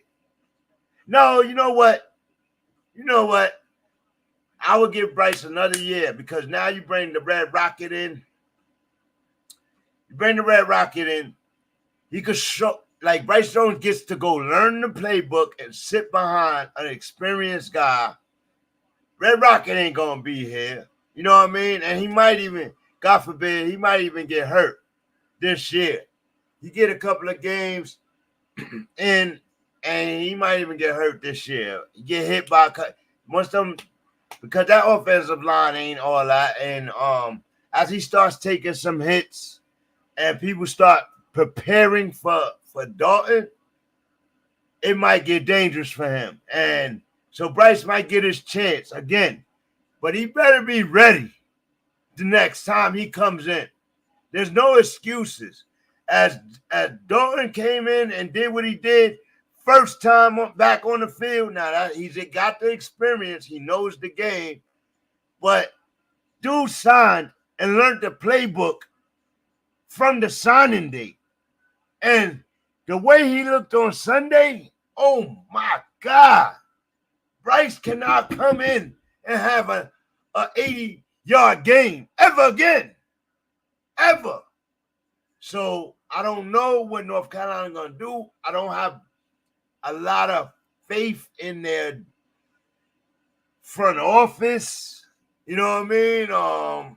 So, yeah, I don't know. You know what I mean? I think he should stay a Panther, and he might get his chance again by the end of the year. But let's see what the Red Rocket can do. If he can string some games together and make it interesting in the South over there, it might get funny. You know what I mean? So, you're talking about the South, NFC South, like, you know what I mean? So, Baker just took an L this week.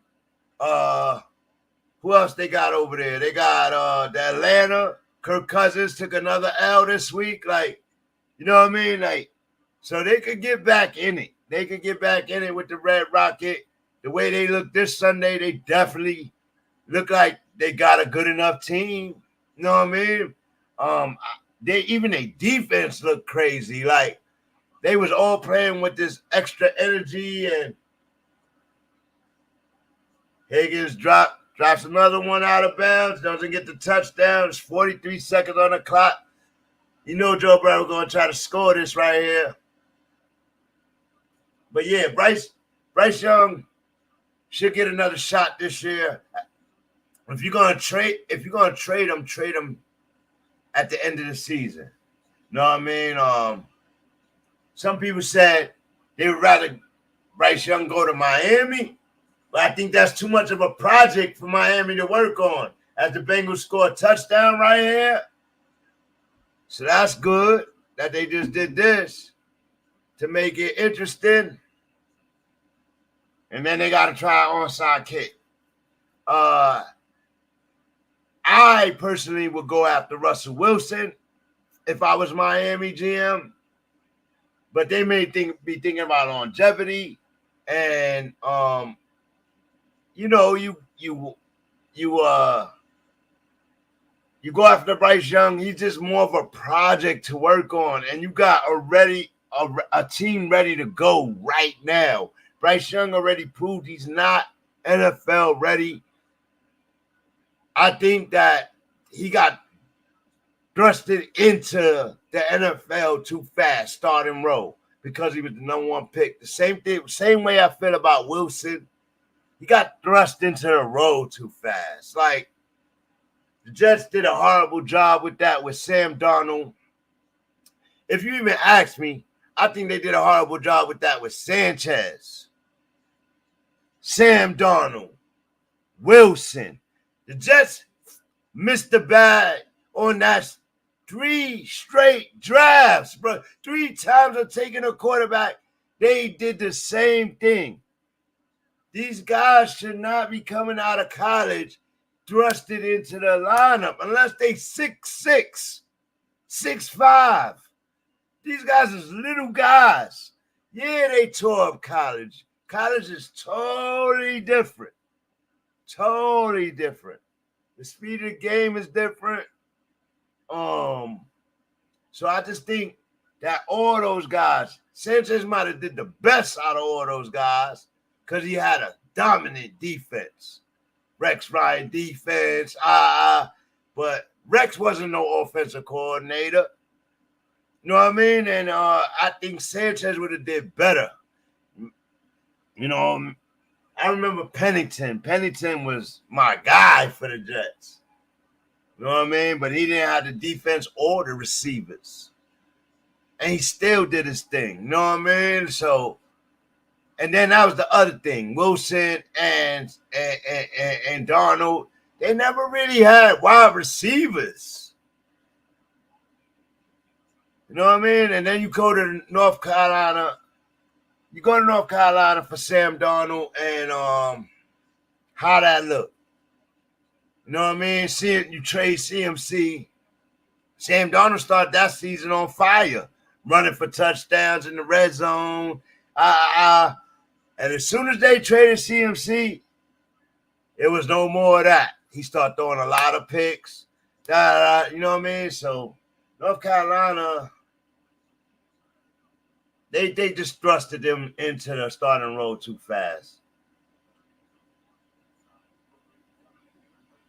Sanders. Who's Sanders? Cam? Who's Sanders? What team he played for? I probably know who you're talking about, but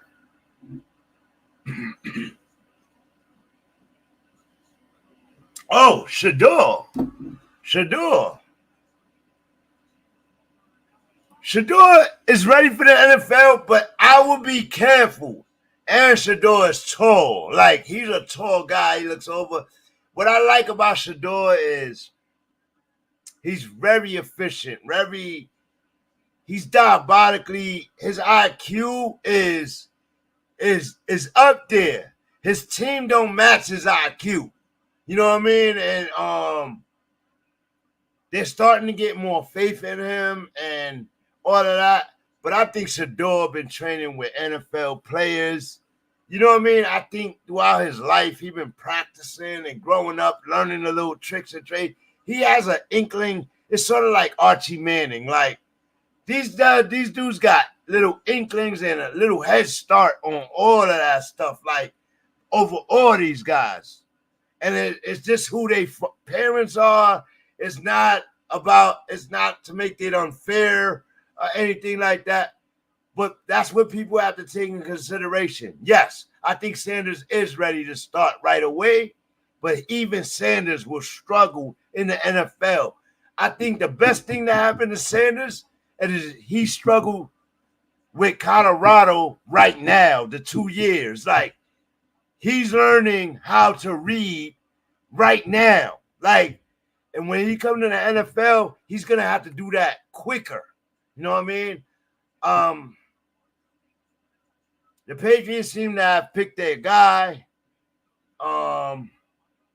Some people say Sanders should go to I seen them debating today that Sanders should go to Dallas and sit behind somebody. Sit behind Dak. I think that would be a mistake, right? To even go to Dallas, right? So going to the Giants would be interesting. Going to Cleveland, I think would be a mistake. Going to I don't know. What team you think he would be the best opportunity, the best coaching, the best, you know what I mean? He said he wanted to be a Patriot. But I think he wanted to be a Patriot when Bill Belichick was the coach. I don't know if he want to be a Patriot now under Mayo. Right? So I don't know. I know that Dallas is playing around with Dak right now. They haven't they paid him. They paid him, but if they get an opportunity to take Shador, they will. They get an opportunity to take Travis, they will. My thing is they would have to lose to get that opportunity. And they shouldn't be losing right now.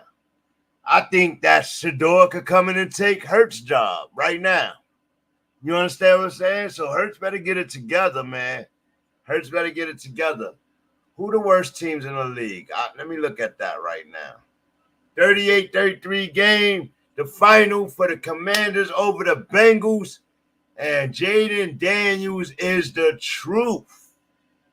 Is the truth. Yeah. Make no mistake about it. Let's get right now. Me and Sir Charles is talking about potential Shador Sanders teams. But how you feel about Shador going to the Saints? How you feel about Shador going to the Jaguars? How you feel about Shador going to the Steelers even, right? Or the Browns. I don't want him going to the Browns. I really don't like the Browns for Shador.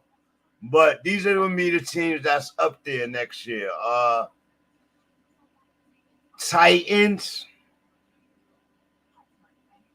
Because Will Levis is taking hella slander right now, and he's made some bad plays. But I think Shador will make some bad plays, getting thrusted into any bad offense. You gotta, if you bring a Shador in, you better have a wide receiver for him. That's what he's showing you right now.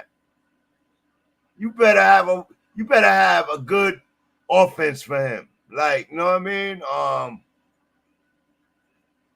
But I think there's some players that are out there, man. Jared Goff, you looking suspect. The Lions are a powerful team. How you feel about Shador going to Detroit? You know what I mean? Or Stafford's team, the Rams. You know what I mean? Or the Raiders. Tom Brady's supposed to be trying to buy the Raiders. Shador is a guy that Tom Brady, he looks up to Tom Brady, and Brady have a relationship. And, You know what I mean? Like, the Raiders look like a perfect squad for him to go to. Though Devontae Adams won't be there if Shador went there. I believe Devontae Adams will be traded before the end of this year, but maybe not.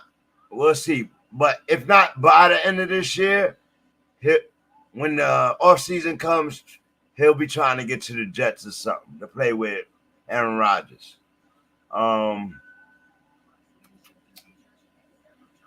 Chargers. No, they got Justin Herbert, but I think Justin Herbert might ask for a trade if he keeps being used the way he's being used. You know what I mean? So it's just all of that I'm talking about.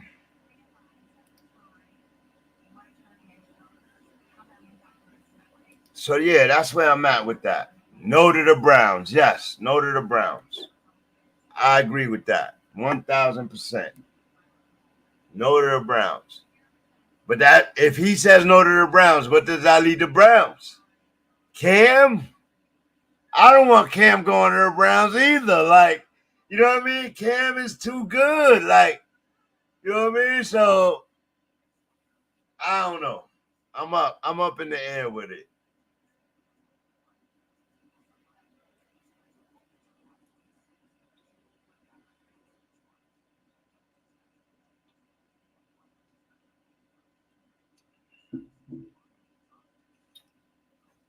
Yeah, man. So, yeah, this was BangnACES Live and Direct Sport Commentary, Season 3, Episode 13, Week 3, Monday Night Football's first doubleheader.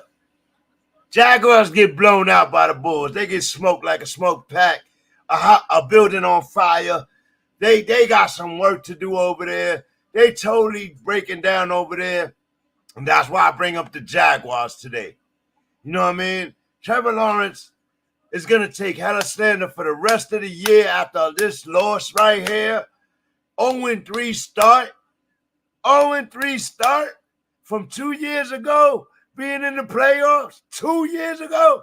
His job is threatened by the end of this season. Doug Peterson will be threatened by the end of the season, and that will open up, depending on they record by the end of the season, that will open up the door for Shador to go there. You understand what I'm saying? And if Shador goes there, it depends on what coach is there, what team is there, and that team doesn't have knockout receivers or none of that. So I'm really curious to see what's going to happen. We still got a lot of season left, college and football, so just stay tuned. Stay tuned. After what Shador did this weekend, everybody's paying attention now. Everybody's paying attention.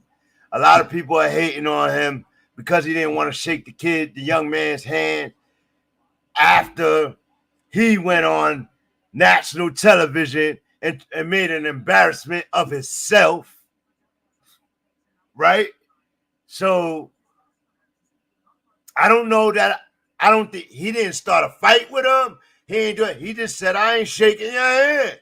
And I think that's how it's supposed to be done, man. Like, this is not flag football. This is not Little League anymore. This is about show me the money, must be the money, and stop your fucking envy and jealousy. Y'all show me some respect, and then I can respect y'all. Like, nah, y'all gonna disrespect me, I can step on whoever. Everywhere I go, I'm gonna step on you. Like, and that goes to the mainstream media. I don't care if it's Mel Kiper, Stephen A. Smith, or any of them. Like, if y'all gonna Shannon Sharp, Chad Ochocinco, all of y'all, if y'all gonna get on here and disrespect Travis Hunter and Shador, and then when they win, try to coax them instead of help highlight them in what they're doing. Travis Hunter with both sides of the ball playing, because when he come to the league, I'm curious the way he's gonna go and what coach he's going to play for? That's what I'm curious about. But again, we are early in the season, but that talent jumps off the screen, jumps through the screen.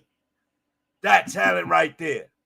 You know what I mean? I wasn't a Colorado fan. I will admit that. But the last 2 seasons, I'm a Colorado fan. I'm a Deion Sanders fan. I'm a Shedeur Sanders fan. I'm a Travis Hunter fan. Kamani McLean made a mistake. And I think he admitted that this week. He made a mistake. He's been benched. Not trying to respect Deion Sanders, trying to make you the best of the best is a mistake. I know it's hard. But you're talking about an NFL player that went through the ring and was a star while going through the ringer in at the time a mostly white-owned sport. It's still a mostly white-owned sport, but dude was nasty during his career. And think about the stuff he may have went through, being as conceited as he was, as convinced as he was. What it took, the mind state it took to maintain that and withstand the hate that comes with it, with the game, when you're that good. You understand? He would show out and show off. So I bet he talks hard to his players. I bet he challenges his players. Now, it says something that half the team left. But it also says something that a whole new team came in and they're balling right now for him. They believe in him.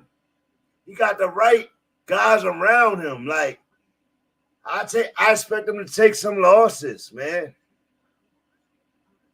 I expect them to take some losses by the end of the season. But if they don't, like he said, get them now, last year. Because once he start winning and make that a dominant school, oh, man.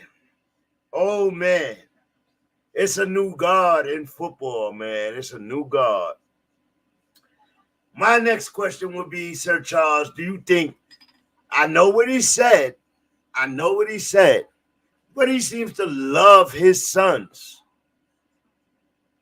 And right now, there looks like there's a couple of positions that will open up, including the Dallas Cowboys.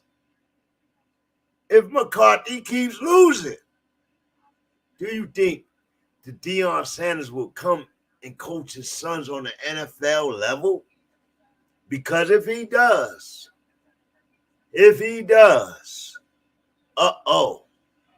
and right now he's building his NFL coaching staff with Warren Sapp as his defensive lineman coach and so on. So do you think he would come to the league? Yeah, man, those jerseys, man, I would love to get those jerseys, man. Both those Sanders jerseys, Shiloh Sanders. I know we don't talk about Shiloh enough. How good he was on the defensive side of the ball. How hard he hits and all of that. Like, his IQ is beyond on the defensive side of the ball.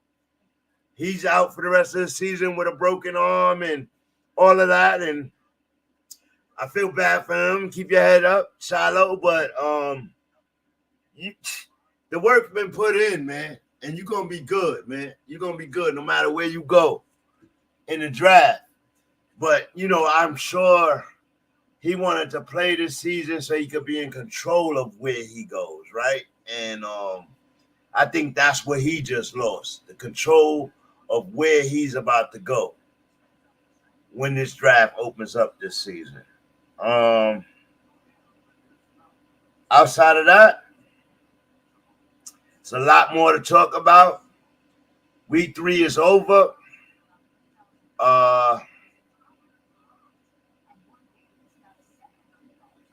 I hope Deion say he like training, he like getting the boys ready. That once you get to the NFL, that's grown men that got contracts, and the egos that come with that is, you know. And then Deion has like his health and all of that to worry about too. So Coach Deion, salute to you, man. We out here fighting for you right here on BangnACES Live and Direct.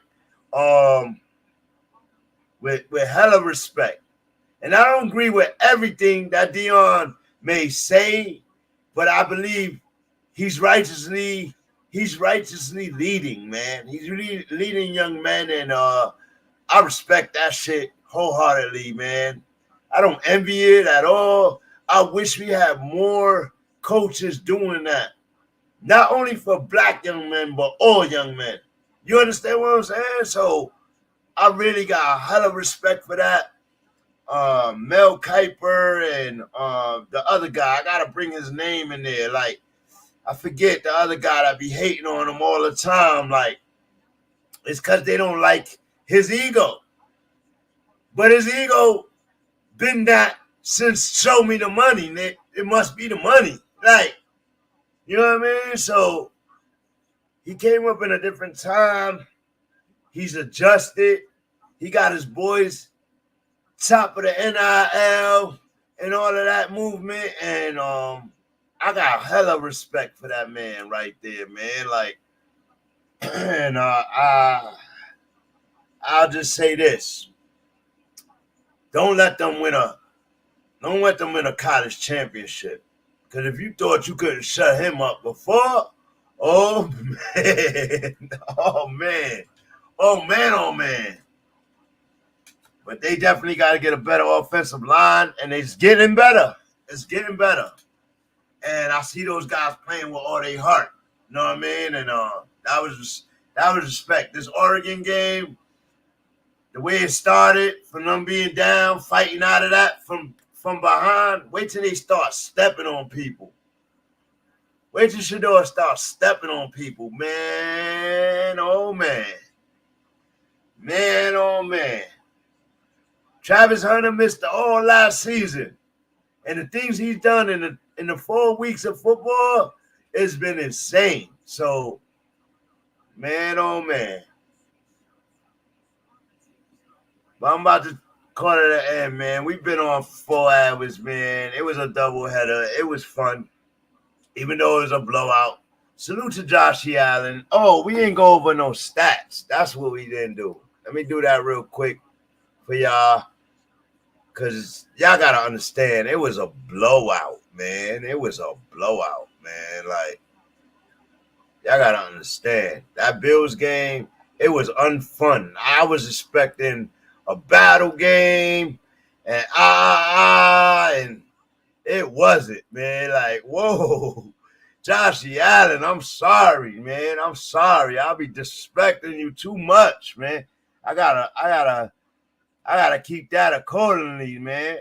To the Bills Mafia is going crazy, man. Like, but let's go to the box score real quick, because I didn't watch that whole game.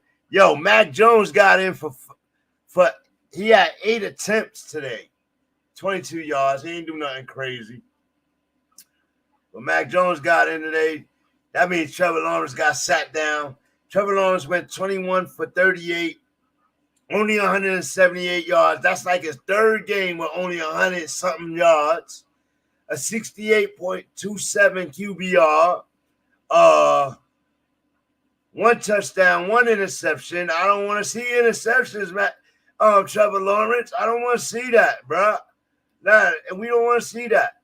Travis Etienne, 11 touches, 68 yards. No touches today for the running backs over there.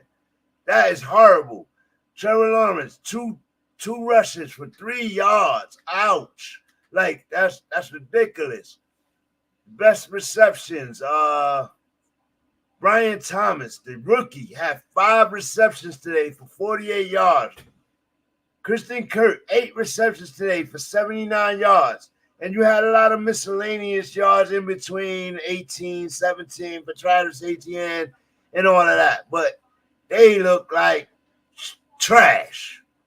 That's a trash game for the Jaguars, and that's 3 in a row. Not good enough. Let's get to Josh Allen. 23 of 30, right? 76%, 263, 4 touchdowns, 151.69 QBR. That is insanely good. Great game for him. James Cook, 11 touches, 39 yards, and a touch. Ray Davis, 7 touches, 22 yards, and a touch. Let's look at the receiving touchdown. Khalil Shakur, 6 receptions, 72 yards, and a touch. A lot of miscellaneous touches in here.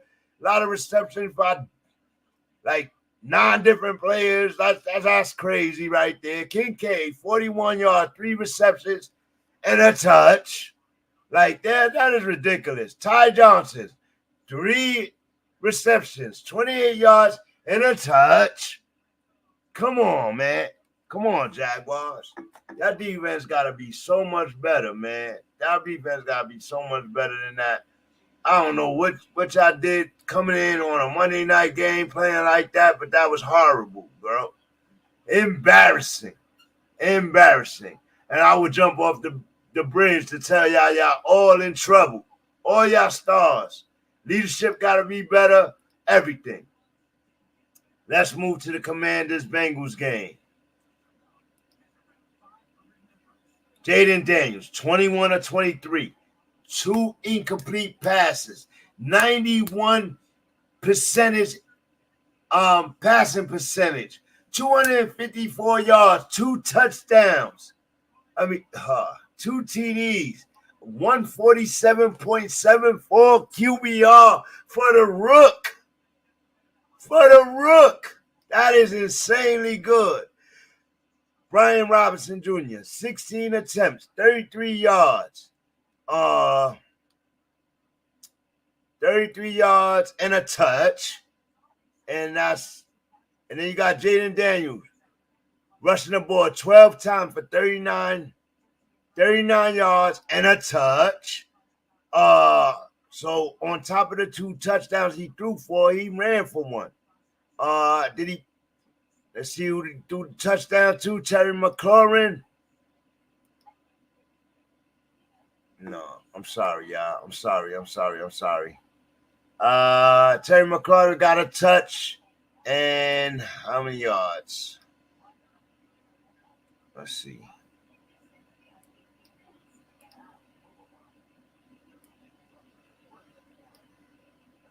Terry McLaurin, 4 receptions for 4 receptions for 100 yards and a touch. I thought he had 2. Brian Robinson, 1 reception for 4 yards. Trent Scott, 1 reception for 1 yard and a touch. That's a trick play. Man, that was remarkable. That was remarkable football by Jayden Daniels, the rookie. Yeah. Commanders, man. Everybody didn't have the Commanders high in the NFC. But y'all better pay attention and watch the Commanders for the rest of the season. They might leave with the NFC. They're already tied for the lead with the Eagles this week. And it's only week 3. But they're already up there. Jalen Hurts better get it together, man. Dak Prescott better get it together. And, Danny Pennies. You got your work cut out for you, bro. In that division. You got your work cut out for you. But with that said, I think the Bills and the Jets will battle for the division. But right now, the Bills got it. Hands down. Jets got to earn it. But Aaron Rodgers is the guy that could earn it. And we'll see where it goes. But I am your host, Bang. This is BangnACES Live and Direct Sport Commentary Season 3, Episode 13, coming to conclusion. Salute to Sir Charles. Rolled out the whole episode in the chat, held me down as always. I got mad love for this man. And everybody in the background, y'all make sure y'all hit that like, share, subscribe. Make sure y'all come back for Thursday night AFC matchup. Yeah. Is it AFC matchup Thursday night? What's the Thursday night game, man? No, NFC matchup. Cowboys versus the Giants. Dak Prescott versus Danny Pennies. You got your work cut out for you, Danny Pennies. It's going to take a while to get back to Danny Dimes for me. And it's going to take y'all getting the division. If y'all get the division, Danny Pennies, I'll start calling you Danny Dimes again. For a little while. But right now, you're going to stay Danny Pennies. I'm your host, Bang. Salute to everybody. And I'll see y'all Thursday. Bang!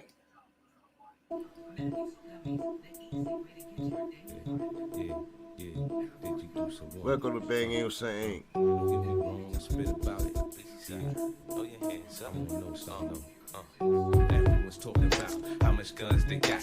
Everyone's talking about how much they keep it real. And everyone's talking about how many niggas they kill. But I wanna know how everybody's a gangster. Where's the snitches at? Where's the bitches at? Where's the niggas that just can't take the pressure, man? Where's the set trippers, the fiends, and backstabbers? Cause I wanna know how everybody's a gangster. Going around, we can get it on. Listen, but if you tryna shine, the nigga I'd advise throw some glitter on. This nigga wrong, heard the flow. Third for show, bite the hand that feeds you, deserve to choke. But shit, I ain't mad, we could burn the smoke. Shit, I'm cool, I bought a noose, you could learn the ropes. I show you how you be a everybody, every day. And Blade the punk that never gave a fuck about them anyway. Any day, you might see me with the link when it's out 3. Truthfully, I give a fuck what they thinking about me. I don't know y'all niggas from a hole in the wall. Shit stain all soaking the drawers. I came knocking for the game, nigga, open the door. Pain stopping at your brain when I'm holding the fall. 3 holes in his head, you can ball with the ball. And I know that you know that I know that you ain't sure if I got my cash up, Mag Tucker, if I'm just vulnerable. The ladder's not likely, dog, and I don't mind showing you. Pine coning you, letting God get a hold of you, knowing that it's my time and I'm overdue. What? But everyone's talking about how much guns they got. Everyone's talking about how much they keep it real. And everyone's talking about how many niggas they kill. But I wanna know how everybody's a gangster. Where's the snitches at? Where's the bitches at? Where's the niggas that just can't take the pressure, man? Where's the set trippers, the fiends, and backstabbers? I'm just trying to know how everybody's. P.U. double. Ready. Get him.